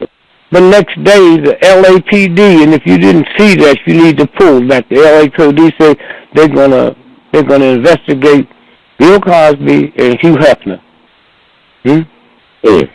Okay, now listen to this now. They said that. And we got a few minutes. You can pull that up while I'm talking. Yes, this sir. is the head of the police department, of the LA Police Department, Yes, sir. Yeah, I see it. Yeah. It's New York Daily News on December 7th, 2014. LAPD to search Hefner Estate during Bill Cosby investigation. Okay, now you heard that, right? Right. 2 days ago, pull up what he said. They have no evidence to proceed with an investigation. This is what his wife was talking about. That ran all over the world. Right. Now, here's the problem with this. The head of the LA Police Department, you know how many lawyers they got? More than God, probably. More than God. All right, no. You mean the lawyers couldn't tell him the time had expired? That's what he said. We passed the time that we could investigate this case. Wow. Because of the statute of limitations. No, this is what he said. You just read. What did he say when you first read it? They were going to investigate Hugh Hefner's estate. Looking for what? Evidence. Okay, no. That happened, what, 30 years ago? Right. I was thinking. This phone. See, when this stopped that, listen to what he said. Now, all of them said he gave them pills, right? Right. But nobody knew what the pill was, But most of them said he didn't have nothing to do. How do you know if you're unconscious, How do you know if you're unconscious, That's, you know what, and that's a good question that Whoopi Goldberg raised towards Beverly Johnson on the show about, were you concerned about the type of drug it was? Why weren't you concerned about the type of drug? Why didn't you go to the hospital? You said, didn't you? Right. I've had every type of drug you can have. Thank you. I'm glad you said it. But, also I want to ask you this as well. Wait, no, this is important. Yes, sir. I knew something was happening to me. She said I had every kind of drug and called him an MF on the front page of the New York. Vanity Fair? Vanity Fair? Or you talking about, No, the front page the other day of the New York, either the Daily News or the New York, the New York, what is it? Times? Not the Times. No. The Daily News. I don't Daily News. And what is it? The Post, New York Post. Yes. Pull up one of them the other day where it says she called him a MF. This is the headlines, man. Where she called him a MF. That was just a couple of days ago. Okay. No. And then she said, I got in the cab. I told the cab driver I just called Bill Cosby an MF. She might have. But that don't seem normal. You going to tell a strange cab driver? Right. And then she said she called his house 2 nights later. Right. And his wife answered the phone. Right. And she said, Bill's in bed asleep. Matter of fact, we in bed together. That sounds strange for a wife to say, right? Right. Me and my husband's in bed together. What does that mean? Huh? Right. And so now, did that thing come up yesterday? Well, I was typing in my post Beverly Johnson, called Bill Cosby and MFer. Like a lot of the Vanity Fair article come up, and the box up, all the little gossip sites, they...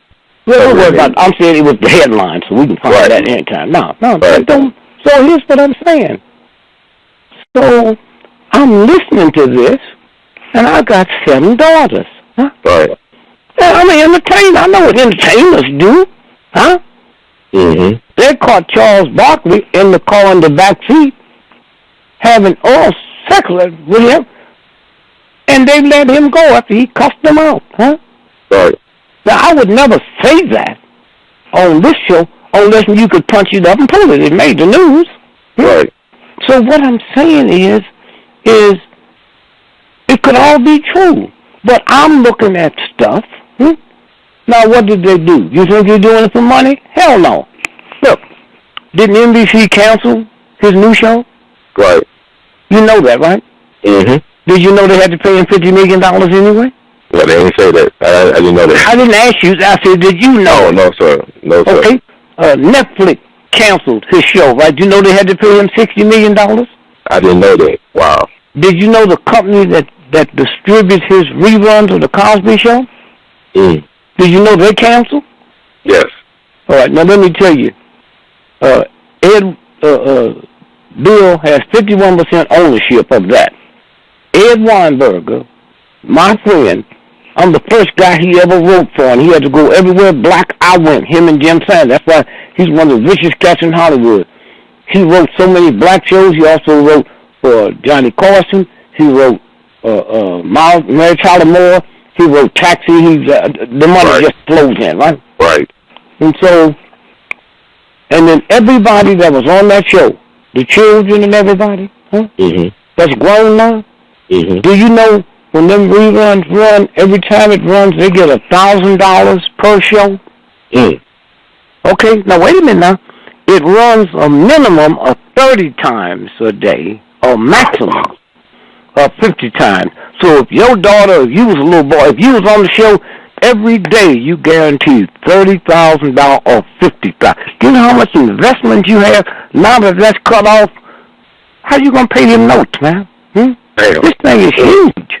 Wow. So what I'm saying is the women, where they getting the money, they might be there. They ain't saying where they getting the money from. Just because you was a hot star, you can be raggedy and broke now. Huh? Nobody's talking about where they into drugs. Okay? Now we already know he's into drugs. He's listening to them, but they not said that. He gave him some wine, and then we give him this pill. Well, who are you going to take a pill that somebody gives you? I see cocaine or heroin or crack, but somebody going to give you a pill? And so then the next thing they'll do is they'll come up and say, some woman was murdered, and they'll find some black guy just like they did that Thug comic. To say, I did it for him, And then you know what they'll say? Oh, they happen to be in the state where the statute limited. So that's how I look at it, because I know what they're doing out here, and I see it. And if a woman, look, first, if you can find a woman to find something I was doing 30 years ago, right? You think I quit? If I'm that type of freak, you think I didn't have one last month? Right, exactly.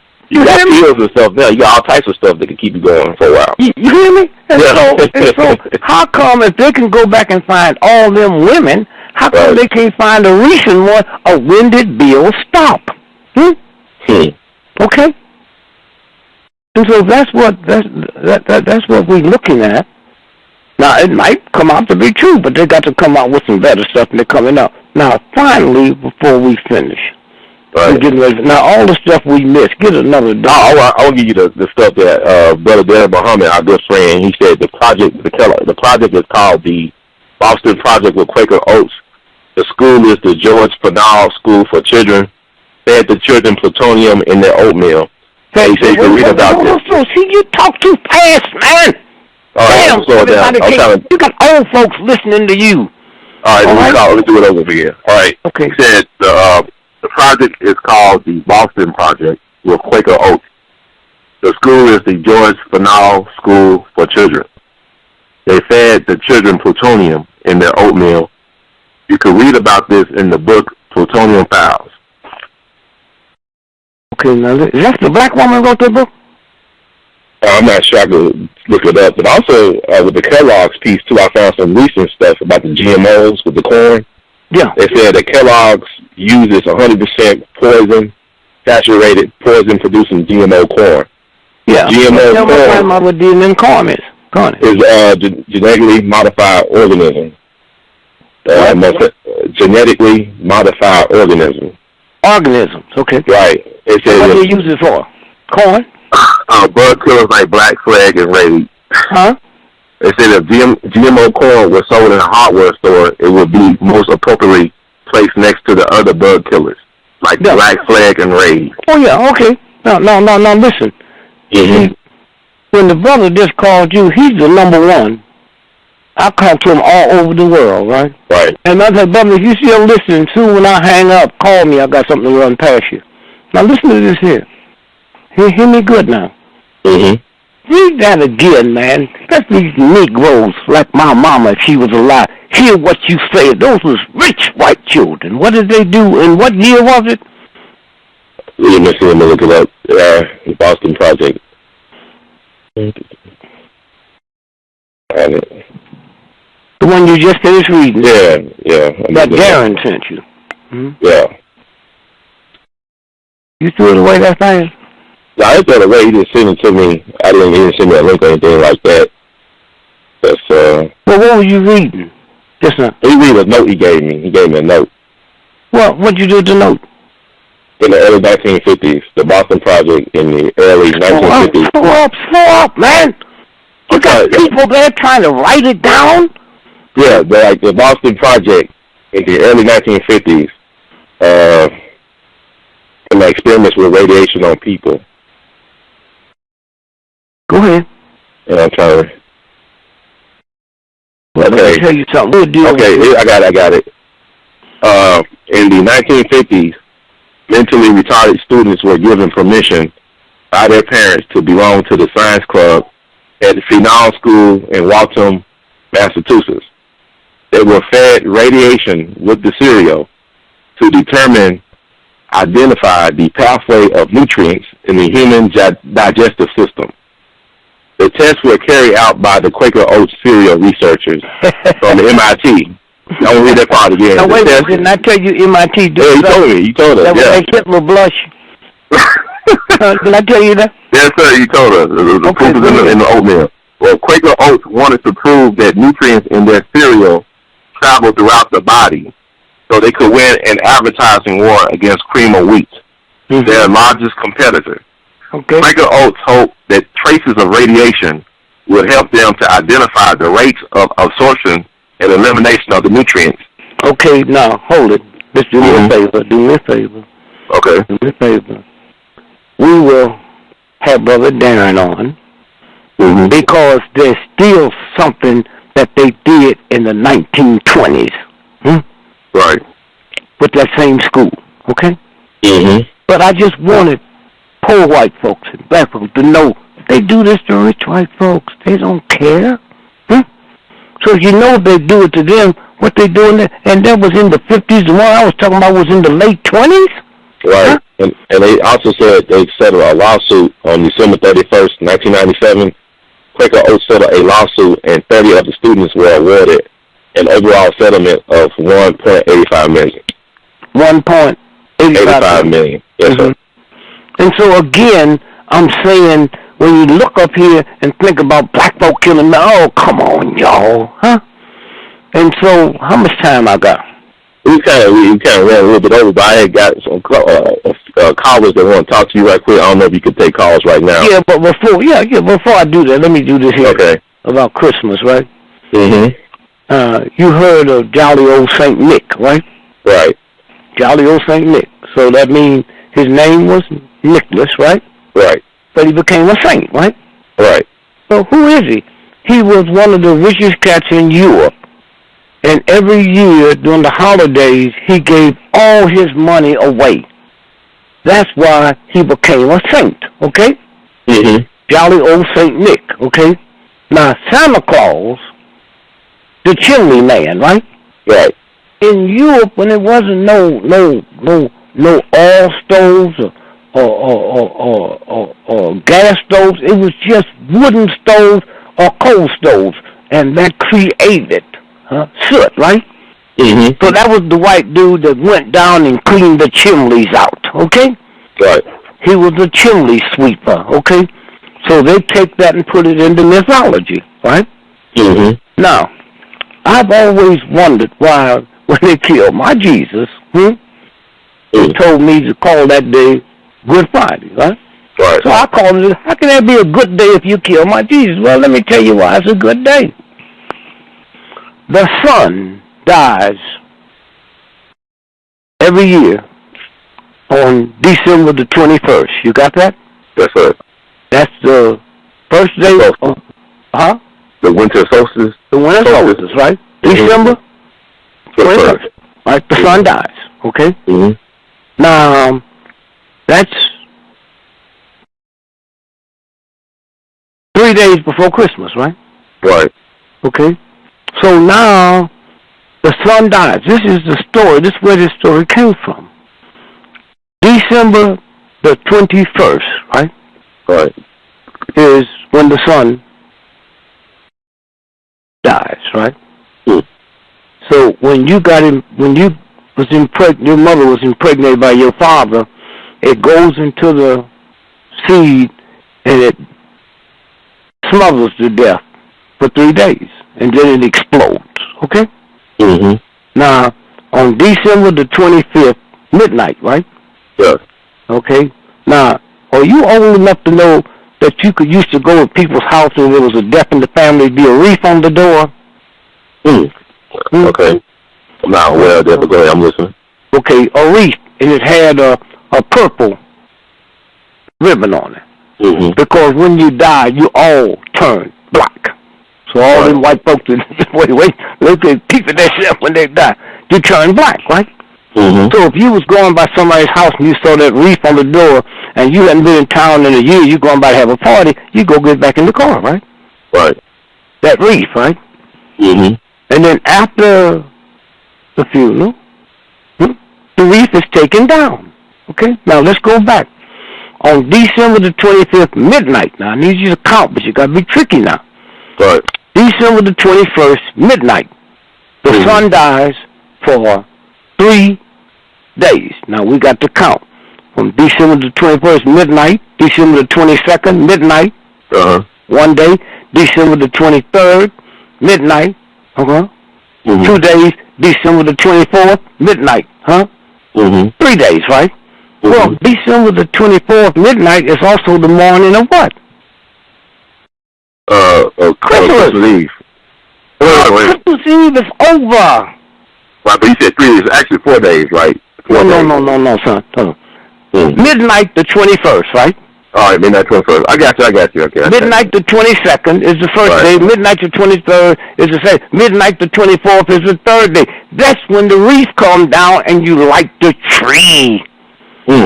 And the pagans didn't light no damn tree. They just put ornaments on the tree because they know the sun is back alive. Right. That's what that's about. So now why do you call it Good Friday? Because 270 days from that is when she conceived. That's Friday.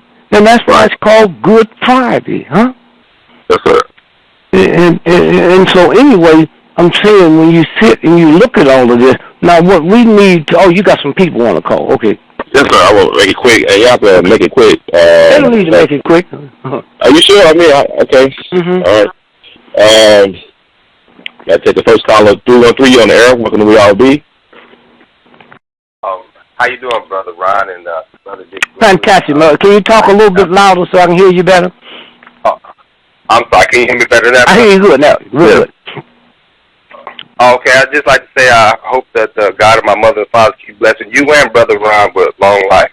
Thank you. Brother Greg, I had a question about I noticed that you mentioned the name Jim Jones. I want you to tell me what was the connection between Jim Jones and that brother Mark Lane. Was he tricked to be his lawyer, or was it something else going on with him? No, I was supposed to go over there with him, and I was in jail. Now, let's go back. Jim Jones was government. They was testing out something. You know, when Hollywood get through the movie, they say it's a wrap, right? Right. Right? Right. Okay, here's where they mess up when you look at it with your spiritual eye. They said Jim Jones was so upset because the congressman was there, right? Right. That everybody was going to die, right? Mm-hmm. So he fixed poison. Okay? You hear me? Mm. He put poison in the Kool-Aid, right? Right. Now let me tell you something. That works for people, but the dogs and the cats drink the Kool-Aid. A cat ain't gonna drink no Kool-Aid with nothing in it. That's long with cyanide in it. See how they mess up? Mm. Now, Jim Jones was found dead, okay? Shot himself in the left side of the head, and he right-handed. You know how hard that is to do that? And then they found the gun 300 yards away from him? Huh? Now, when I heard that, I was renting a charter plane to go down there and check out Mark Lane. And then that's when his wife called me and said he's okay, right? Mm-hmm. So then I called my friend Francis Johnson the next day that ran the company for him in San Francisco. You got that? Huh? I said, hey, girlfriend, what's up? What happened? She said, I can't believe it. My mother and my daughter's dead, but I can't believe it. Listen to this, man. She said, but I'm just glad she had peace for a few minutes before she died. So it's talking about the whole time she's with him. Now, so I said, well, tell me what happened yesterday. So when you talked to him, I talked to Jim Jones yesterday morning. He called and put his monthly order in. $250,000 worth of supplies. Do that sound like somebody's getting ready to kill everybody? Huh? No, sir. Okay, now watch this. They brought the bodies back. Now everybody was laughing at them, bunch of stupid Negroes, right? Right. They brought them bodies back to Dover, Delaware. You see, if an American is in Europe and die, have a stroke or heart attack and die or get murdered, they bring those bodies back to Dover. Anybody American killed east of the Rockies, you come back to Dover. Anybody killed west of the Rockies, anywhere in the world, you come back to the Oakland Navy Depot, okay? So when that happened, I called a friend of mine, and I said, can you get somebody on the Delaware, the military depot, whatever you want. So we got pictures, huh? They said they shot themselves in the arm with the needles, huh? Where the shots were was too far for you to get your hand up and shoot it. You know, it had to be down lower, So that goes out the window. Well, let me tell you the tricky thing. They went down and talked to a black undertaker guy in Philadelphia. For 20 years, he'd been making a bid to get the contract to service that host. He gave up. So now, the year of Jonestown before, he gets a knock on the door. It's the United States government. Says, man, we just want you to know you won the bid for the contract for Dover. He said, I didn't put a bid in. He said, no, we just felt so sorry. You've been bidding so long. You just have it. They knew them blacks was coming back, right? Right. 6 months before. Now watch this. Do you know when them black folks came back to Dover, that was the military that brought them back? Did you know that? They brought them back. No, sir. They put them in coffins. Hear me. And they locked the coffins and cemented them. And everyone, if your mother, grandmother, when they brought that body home, they had a military escort, just like if you was a war hero. Did you hear me?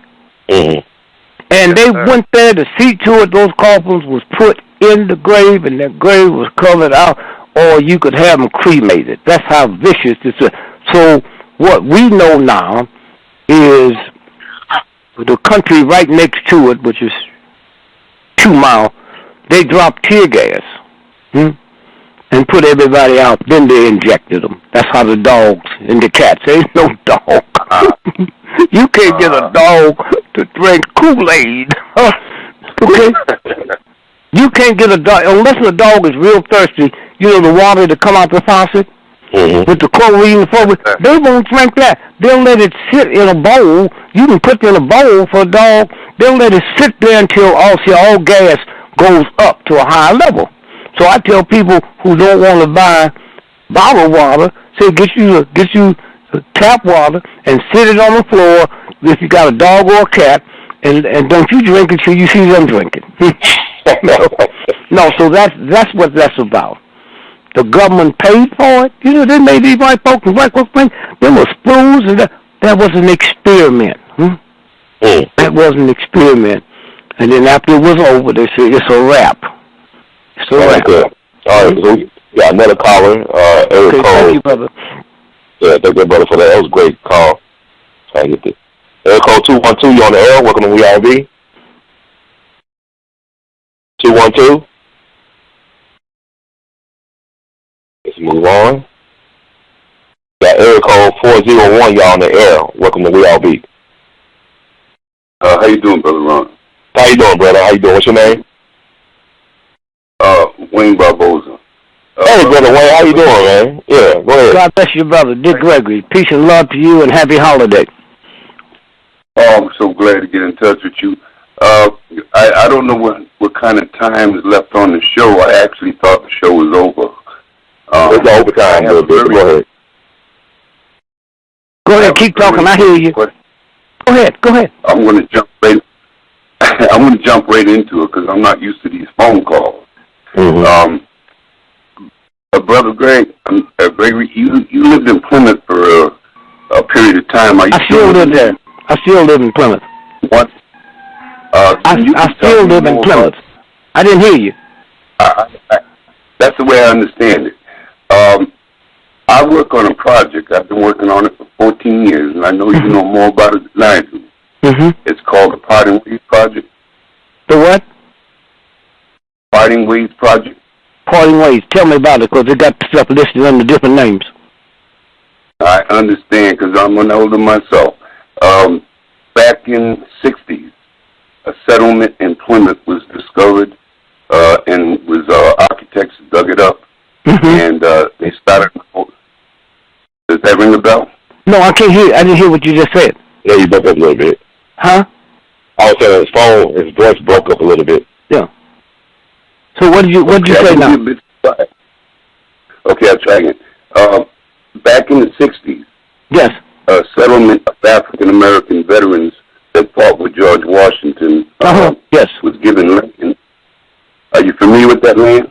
Yes, Okay. I understand that you had a little involvement with it when it first was discovered. You know, I know the young lady that did it. I was going all over the world then, and doing different projects. But I remember I was there when they did it. I know the black photographer and all that.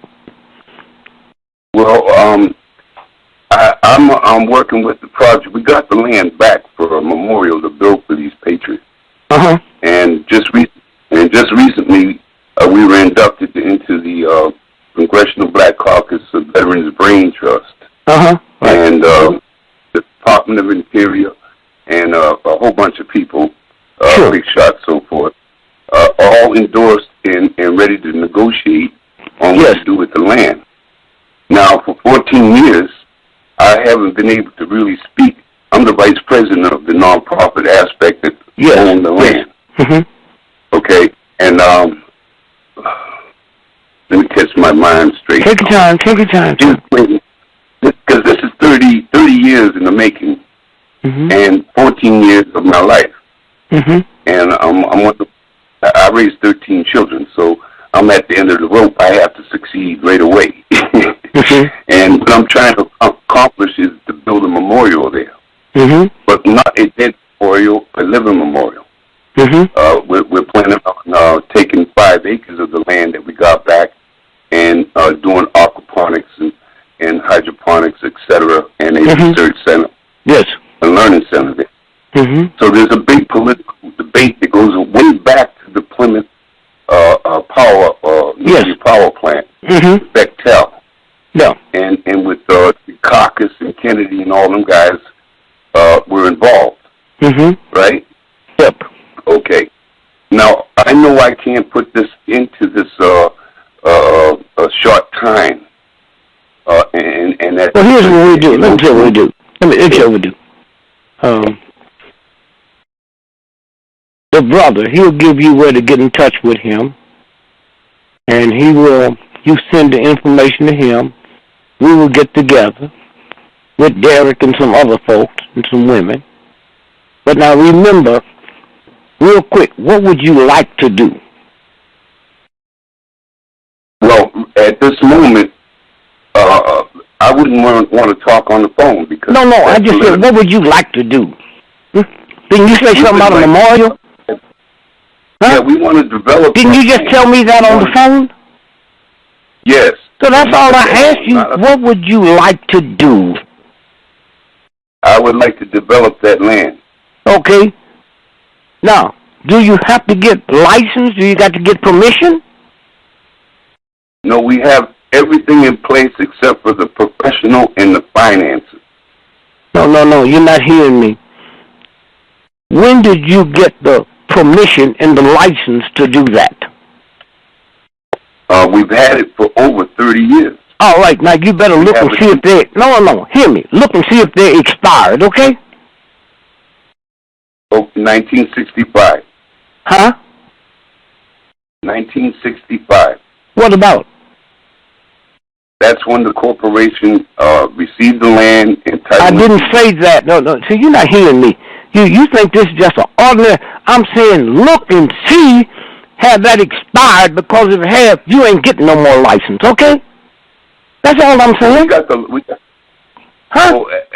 We wouldn't have been indoctrinated if anything was wrong.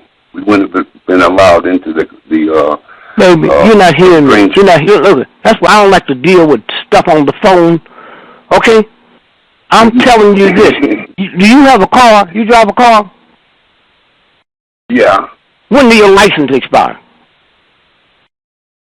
February 4th. Okay, that's all I'm asking you. I say check it and see if they expired, huh? They do all kind of... You haven't heard the whole show about the stuff they be doing, huh? Oh, I'm quite familiar with it. I didn't say that. I said before I get involved, huh? I need to know, have this expired? It might have not, okay? And then you call them and make sure, okay? Okay, so if you give me some way to send that I just told you, the brother we talking to on his show, you get it from him, and we talk every other day, okay? That sounds wonderful, brother. That's all I could ever expect from you. I really appreciate that. All right. Hey, brother, we appreciate it. Do he know how to reach you? Yeah, I know how to reach him, yeah. All right, good enough. Okay. All right, great. I appreciate that. Happy holiday. Happy holiday, and we got a caller, 901. You're on the air. Welcome to We All Be. 901. They said move on. There's still a lot of people. You got a caller from your hometown. St. Louis, 314, you're on the air. Welcome to We All Be. How you doing, GREgory? I got my brother. Peace to you. Yes. You too. So you did a show a month or so ago.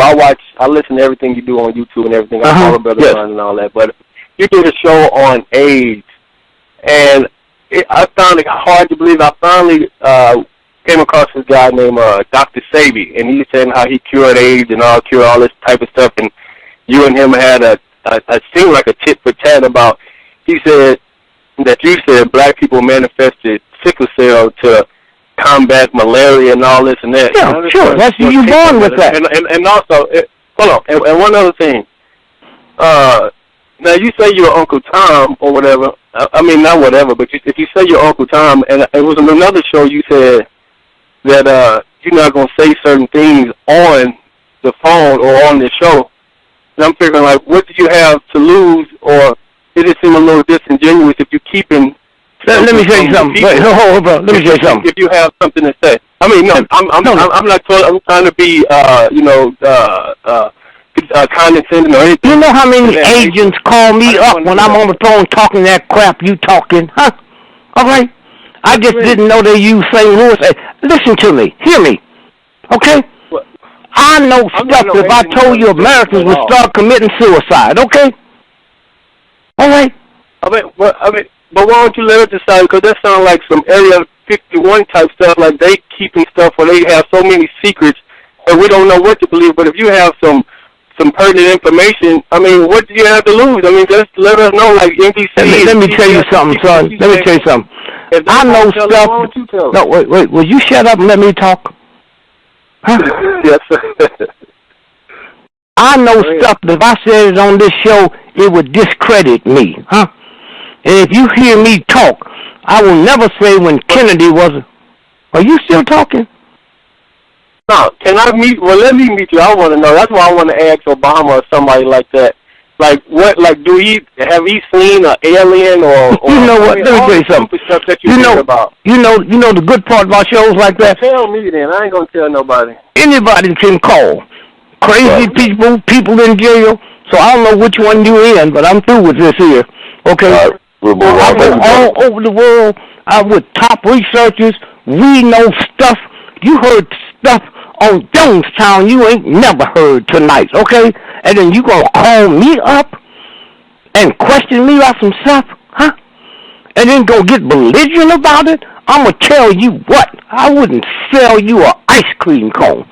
This is my stuff with researchers, and we put it all together, and we're glad we got places we can give it out where people can hear it, and then they go deeper in it.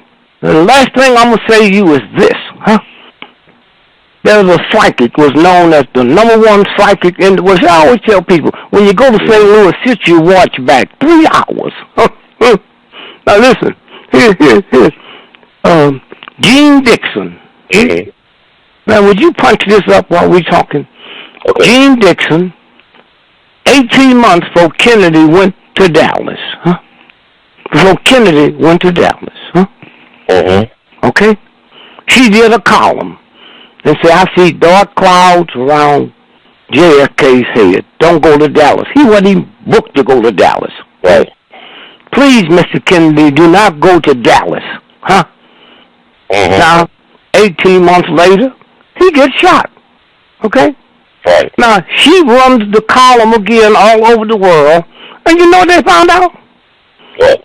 We found out she's on Hoover's payroll, and Hoover give her targets 18 months to 2 years before it happened. If my mother was alive, she'd think that went sent at the right hand of God. Okay? Now, let me tell you this. His car was never supposed to go down Elm Street till 30 minutes before it was ordered to make that change. Simple. How did Oswald know to get a job at the book depository on L Street if it wasn't supposed to go down there? Okay? All right?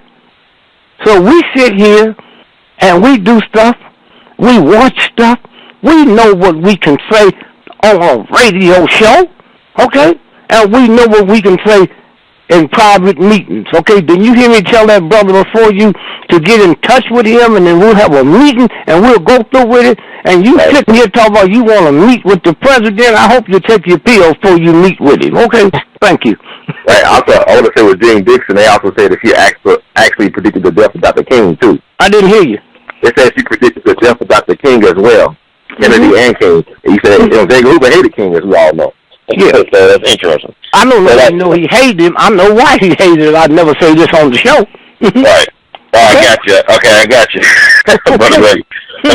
We're gonna move to the last thing. The last thing we deal with this. These white folks have been building cities in outer space. Now you think that little? I better not say that. That might sound like one of my cousins. They've been building cities. Wait, they've been building cities in outer space since 1963. Mm-hmm. They couldn't get them ready until they got the space elevator, because Queen Elizabeth, if they take her, Queen Elizabeth ain't getting on no rocket. They got space elevators.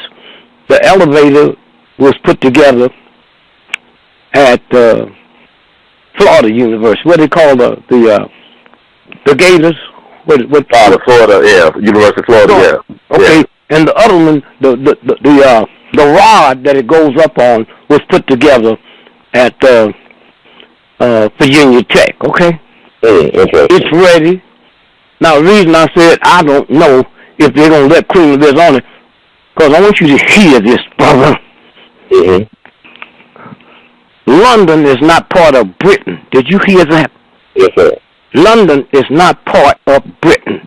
And in order for Queen Elizabeth to go into London, she got to get permission from the Lord Mayor.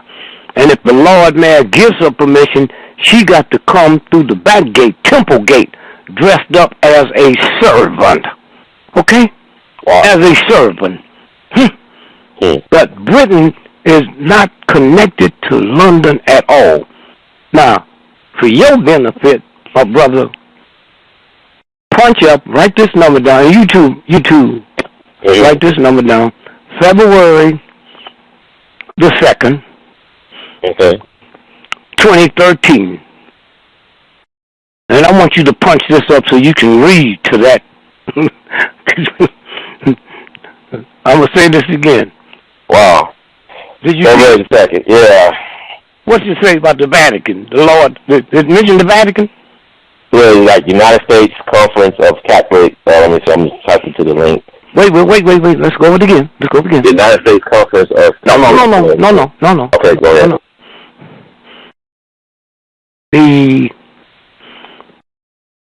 February the 2nd, 2013, the Bank of Italy suspended all Vatican credit cards. Oh, wow. It was trafficking in drugs, it was trafficking little girls, it was trafficking little boys. All right, now listen, punk, listen to this and see what you're going to see. This is white folks telling you. Listen to it. Read it. You pull it up? Well, I didn't pull it up. So they had a conference. Just pull it up real quick. Not that a whole lot of stuff come up. I'm saying the February the 2nd, right, 2013, the Bank of Italy suspended all Vatican credit cards, okay? Right. And that should pop up real quick. Yeah. I'm looking at Monday CNN, yeah. Okay, what's it say? It says Vatican goes cash only after Bank of Italy suspends credit cards. Now, let me tell my brother there's so much stuff we know out here, man, that a lot of people ain't even qualified to deal with it, okay? Wow. Okay? And we know I'm not going to come on his show and take advantage of his show. I'm not coming on yours and take advantage. I know exactly what I can say. And when you listen to us on these shows, if you really knew what we talked about doing commercials, so you going to call up talking about you want to talk to the president to see. Here's what you do. They made the president release his birth certificate, right? But there's a woman that was head of they didn't think she was going to release it, right? Okay? And so they could keep talking about it, right? Now, punch up on your computer, the woman that released President Obama's birth certificate. They killed her 2 weeks before last Christmas. Punch that up and see what come up. And then, brother, you hang up the phone and go to bed and go to sleep and try to sleep through everything. Pull it up. You kidding? Yes, health director who approved Obama. Wait. See, you read too fast, man. Well, I'm just trying to get it in. I'm just no. Go ahead. I'm saying there's people out there that want to write it. Mm-hmm. Okay. Now do it. Okay. What's it say? It said health director who approved Obama birth certificate dies in plane crash. Okay. Mm-hmm. All right. And so, brother, if you could sit around the real table, not just some stuff. Let me tell you, when you do a radio show, I don't know when you came in. I don't know when you turned it on. Huh? Right. I don't know what parts you heard. This is theater, man. And I work the shows of the people I respect because of what they have, what they got. And a whole lot of stuff. When I tell them to get on the computer, that's not from my benefit. I've been on that. Right. I said, get on the computer. When you tell me Darren's called in, man, you in high cotton when you get a brother like that called in. Okay? Mm-hmm. All right, y'all. So, okay, we're going to move. Yeah, we got 347. You're on the air. Welcome to We All Be. 347? Just move on. And you scared them away too. They went to sleep or something. 706, you are on the air. Welcome to We All Be. Hey, brother Gregory. Yes, sir, my brother. Peace and love to you. Hey, how you doing, man? This is Family. Tyrone. Huh? Yeah, this is Tyrone right here. All right. Good. Yeah, my question for you is, first of all, my brother put me on. Well, pretty much introduced you to me, and I've been following this about a good maybe 3 months. Come on, give me the question. Yeah. Gotcha. All right. I want to get your opinion on the whole Independence Day thing and the real secret behind Mount Rushmore. Oh, I'm not even into that. I know some people I can call and get it. Okay. But wait, let me tell you. You got a pen and piece of paper on you? I want you to look. I want to tell you something. You got a pen and piece of paper? Okay. Okay? Yeah. America's birthday is July the 4th, what? Well, somebody help me. The year? Huh? 1776, right? Huh? Okay. Okay? All right. Now, what did I just tell you? America's birthday is what? July 4th, 1776. Didn't you ask me about Independence Day? I want to know what's the real agenda. No. I didn't ask you that. No, I didn't ask you that. You respect me like I respect you, huh? I know everything you talking about and more. Okay? All right. July the 4th, 1776, right? Right. Huh? That's right. Is that right? Yep. Okay. Washington didn't become president till 89. Did you know that?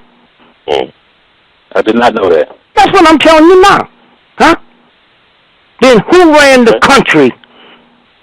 It was 8 black presidents. The first 8 presidents of the United States were black men. Huh? Okay? All right? That's what I'm trying to tell y'all. Call in. Huh? And I take you to another level. And I was honest, Mount Rushmore. I've heard something about it, but I can look it up. And got researchers can pull it up. I'm here to say, here's the level you go. But my mama wouldn't be able to take this level. She's the one that told me that told me that Santa Claus was a white man, not the Ku Klux Klan. Huh? My mother didn't know that King James, she didn't know he was King of England. She didn't know that King James was such a weird, strange homosexual. He hated women so bad he killed his mama. And his lover was Lord Buckingham, who Buckingham Palace named after. Okay? All I'm saying to you is you call me. I told you, Mount Rushmore, I can get that in 2 seconds. Huh? I got researchers all over the world. I just call and say, give me this here. But I'll give you something simple. George, America's birthday is July the 4th, 1776, and Washington didn't become president till 1789. Who ran the country? 8 black presidents. Yeah. Huh? All right? Okay, thank you. I appreciate it. Thank you. Thank you, sir, for that answer. And got another caller from, I think I know his sister, Sabrina Green. Welcome to We All Be. Hi, greetings. Girlfriend, God bless you and the family. GREgory. Yes. A blessing to you, too. Did you call me recently? I talked to you on Sunday. And well, I thought somebody called me and left a message. Yeah. That was calling you to let you know about with the Cuban 5 getting released. Yeah, but you told me. See, I didn't hear that. See, my phone blinked out. So when we hang up, would you please call me? Okay. The message was kind of blinked out. Okay. So we're on now. Yeah. Okay. With Cuba and Venezuela and Chavez, one was CELAC, which was formed about this time a couple of years ago. And there was another program, I can't remember what the other program that Chavez formed with a lot of Latin America and the countries of CELAC. And so that then the anniversary of that is about this time of year, because I remember when he formed it in December. But with Chavez being killed, when he came back from Cuba, he was healthy. But the place that he was in Venezuela, there were 2 Air Force people. And matter of fact, when they found out their presence there in Venezuela and Caracas, they had them removed from the country. And with that, then of course the U.S. insisted that the embassy officials that they be removed from from the embassy here in the States and that. And so that would happen there. So obviously with the Venezuelans, there's been suspicion about his death, but also when you were talking about with Jim Jones with Guyana. From what I remember, I thought that the real reason of what went down there was because of the congressperson that was down there. The congressman from California. Yes. Right. Yes. Yeah. That of killing of him that, and lately with what happened with with the release and the changes on here, I've been told to communicate to people to follow with Telesur.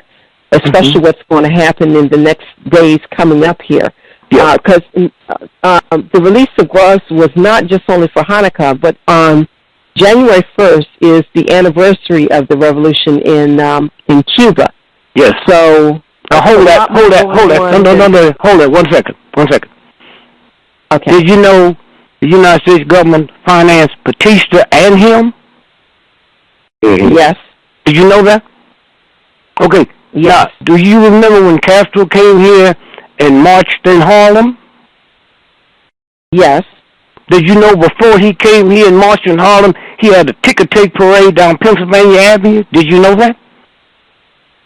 Well, Pennsylvania in D.C. or Did you hear what I just said, dear lady? Yes. Did you know that? No, I didn't know that about okay. Pennsylvania Avenue. Hey, brothers, you sit there. You sit there, my man, and pull that up real quick before we get off. Okay? The ticker-tape parade.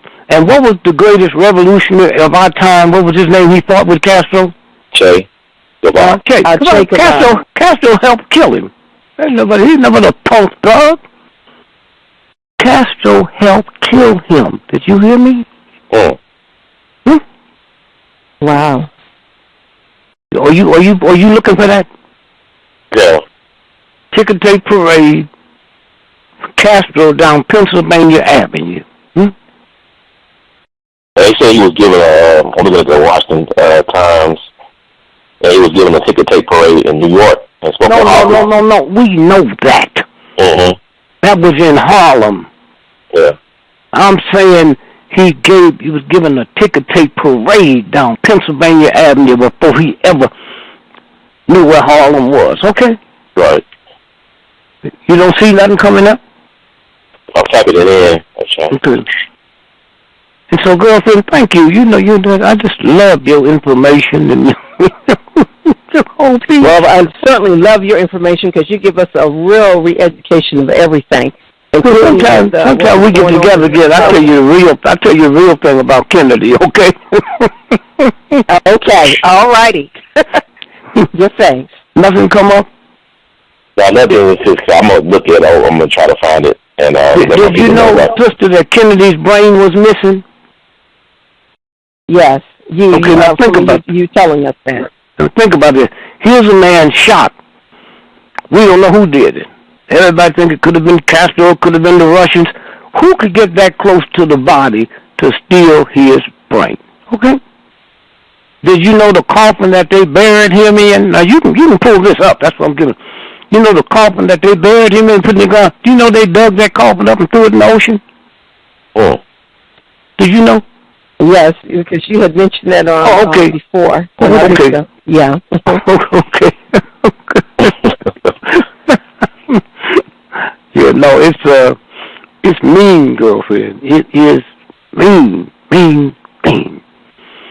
It's not mean if you've been following it, and following it, and following it. BBC News said that Kennedy's casket dumped in... Wait, slow up.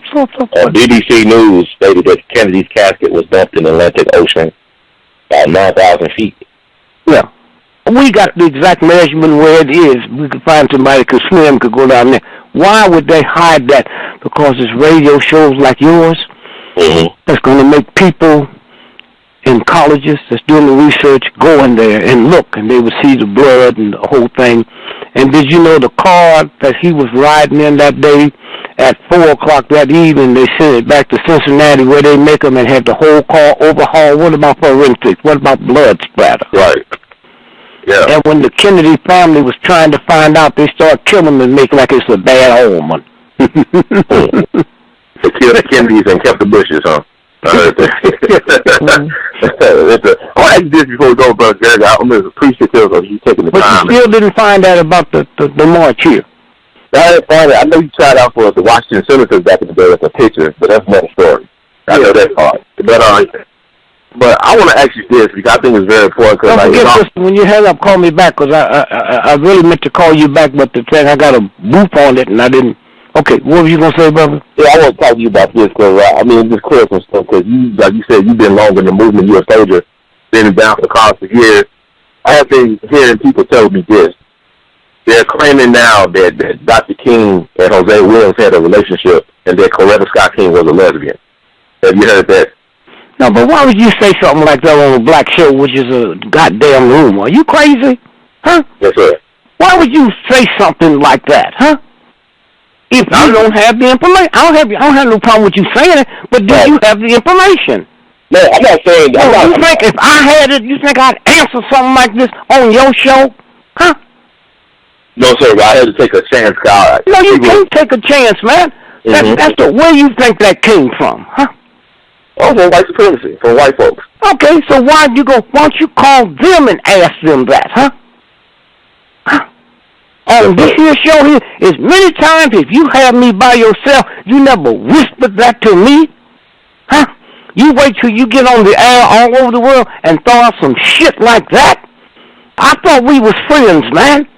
How much stuff do I have to know? How much stuff do we talk about personally, huh? Yes, sir. How many times do I give you a heads up so you don't get caught cold? And you going to ask me some stuff like that, huh? When you could ask me privately, huh? Yes, sir. You just took down Jose Williams.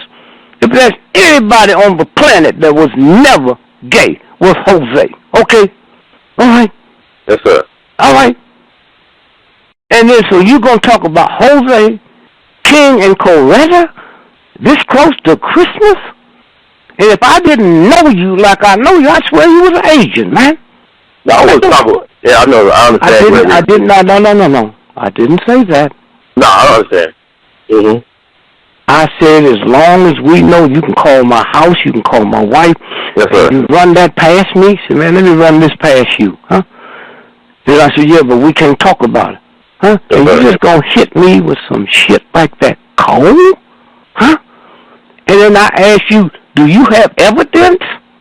No, sir. I don't have evidence. So you go on something like this with the whole world listening and gonna ask me? You really don't know who I am, do you?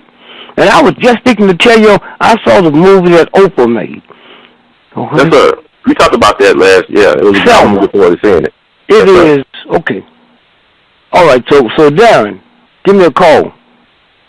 All right, so we got any more to do? No, I'm good. Let me see. Well, one more caller, if you don't mind. No. I want to thank you for that. 347, y'all on the air. Are you there, 347? Brother Dick Gregory, Brother Ron. Thank you for the who is this? show, sharing information. Wait, who is this? Sorry. Black man. Black man. You know what you do to me, Leroy? You know what you do to me, man? You will call me. See, I don't take my phone book with me because I don't want to try to steal it and get all y'all's numbers. Yes, sir. So anytime you call me, leave the phone number.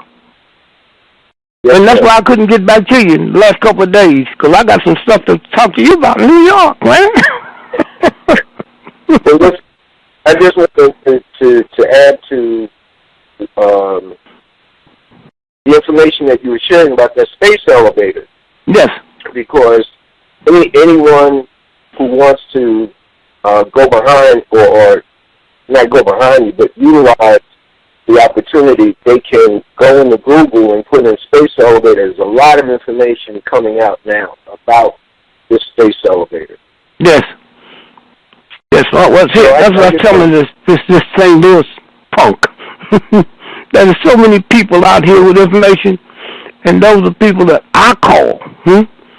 I call. Because I know you know, and we ain't going to play with one another, huh? I know you know. What was the woman from St. Louis, man? One of the greatest stories I ever heard. What was the woman from St. Louis that you interviewed? You're talking about the lady who tracked down the uranium being placed around the community? Yes, the white woman. Yes. The Caucasian lady, yeah. Yes. Yeah. Yeah. Yeah. Let me just say something, because I got to talk to you tonight. Listen to this. You know why white folks have an advantage on not being scared? You're scared of me, but you know why I'm not scared of you? I got aunts, uncles, cousins, nieces is whiter than the whitest white person you ever met, and that's in Russia. So we grew up seeing people whiter than white folks. White folks never grew up seeing people black. Now, until we get into the research and understand that instead of just talking about we can change this, they never seen a black person but my mama acting like Beulah. We've always seen white folks whiter than white because it's in my family, okay? So why would I be scared of what? They never had that advantage, okay? And so when you take a white cop, any white man with all the privileges you can have in America, you got to be some kind of stupid to inspire to be a cop unless your father was a cop, his father was a cop, huh? Why would you want to be a cop, huh? That's a good job for me because I get benefits, I get this, but for a white boy who could be president of the United States, when I see a white woman waiting tables, I say, what's a whole lot of white going to waste, huh? And so that's what it's about. Being a cop is a bad job. Now, let me tell you something. They talk about black-on-black crime. You know what they don't talk about? More cops die every year from suicide than killed in the line of duty. Did you hear me? Did you hear me? More, 90% of cops that get shot, it's by their own gun. All right, take it from them, right? Now, here's this. Police is the #1 suicide occupation in America. You know who their second wives are? Whores, prostitutes. Now, you know why? You know why? The police was invented by the Egyptians. That's bull. Was invented by the Nubians. The Egyptians get credit for everything because they the lightest African on the continent of Africa. They ain't building no pyramid. But the pyramid was built 6,000 years before there was an Egyptian on the planet, okay? Now, let me tell you what they did. They said they invented the cops. It's called conscience on patrol, okay? Conscience. You know what color your conscience is? It's blue. Okay? Red call it the red light district, because red represents horse, the red light district, huh? You take a woman and open up her leg, that's red, okay? That's why it's called the red light district.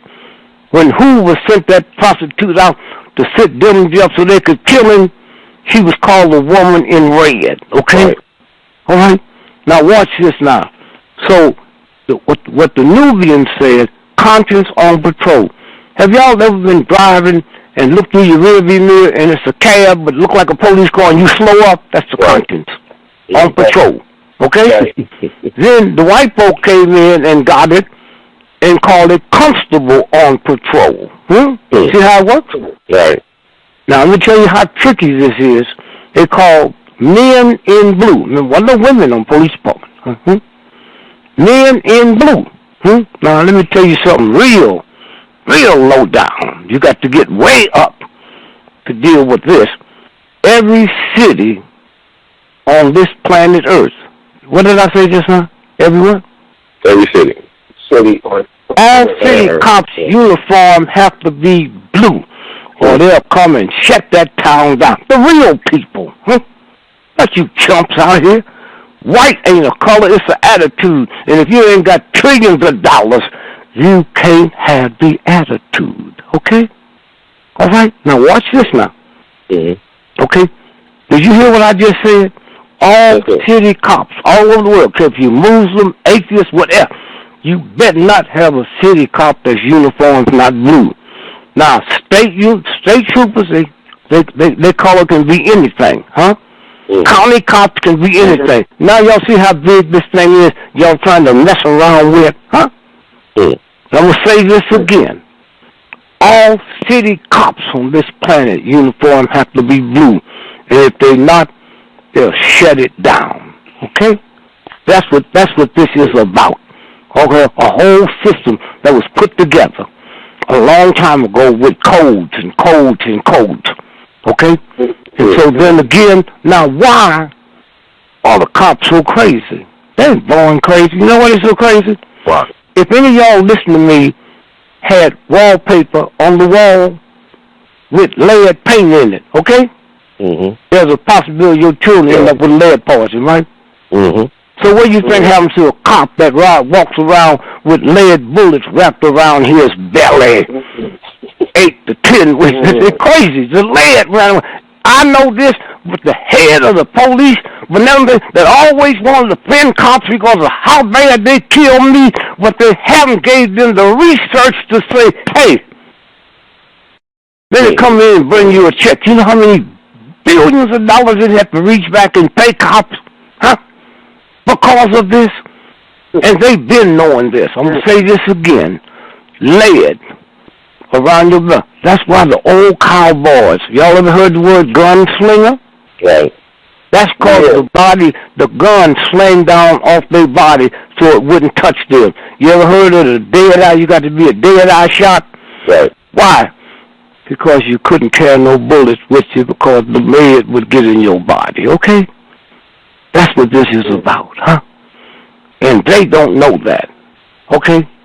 They are committing suicide because they talk about black crime. What about police killing themselves? How come nobody want to deal with that, huh? And so I'm saying there's so much information out here. Most of it you don't put out because you discredit yourself. Oh, the government would give me stuff to put out, knowing I'm talking to some folks that couldn't even handle it. I paid $2 million to research mother's milk. Did you hear me? Yes, sir. I wanted to pay $1 million to Steve bring me in the #1 authority on mother's milk. Told him I'll give him $1 million. He called me up laughing. I said, what's wrong? He said, well, there's 2 people that's equally authority. I said, well, bring them both in. I'll give them $1 million apiece. Okay? So I bring them in, took them to a black hospital in New Orleans. Flint Goodrich. And they was asking me, why are you paying us this much money? Why are you paying us this much money to breast milk? I said, I don't know. If I knew that, I wouldn't pay you. I'd do it myself. So after the 2 weeks was over, let me tell you what I learned. Any of you men ever watch a woman nurse a baby? Mm-hmm. And any of you women that's nursing a baby, do you know if you're nursing it on the right breast, the left breast leaks? Y'all aware of that? That's not milk coming out. That's poison. That's how fast the universe works. If you worked in a bar or a nightclub or you smoke or someone in the house smoke or prescription medicine, ain't none of that no good. The universe leaks that out so the baby can't get it, okay? Now when they get ready to leave, I told them what I'm looking for. And until I spend all my money and pick and get another, they probably spend it again. I don't need it, huh? Let me tell you. I said, here's what I'm looking for. If my mamas, every time I say that, you count. With my mamas, 1, mamas, 2, mamas, 3, mamas, 4, mamas, 5, mamas, 6, mamas, 7, mamas, 8. If my mama was the nanny for white babies, I'm trying to find out how many generations will it take of you drinking from that black pity before you become a Negro. That's what I was looking for, okay? Yes, sir. And had the money. Don't have to get no permission from nobody. Don't have to argue with nobody if it's right or wrong. I care. I got the facts there. We over? But I'll ask you one more thing because somebody brought it up and I'll let you go. I appreciate you spending this time because I know the situation. George Steeney was exonerated. George Steeney Jr., are you familiar with that person? The name? He was put to death by the state of South Carolina back in June of 1944. He was just 14 years old. Right, yeah. And they just exonerated him yesterday, the state of South Carolina. Yeah. And that's kind of been under the rug, and somebody brought it up.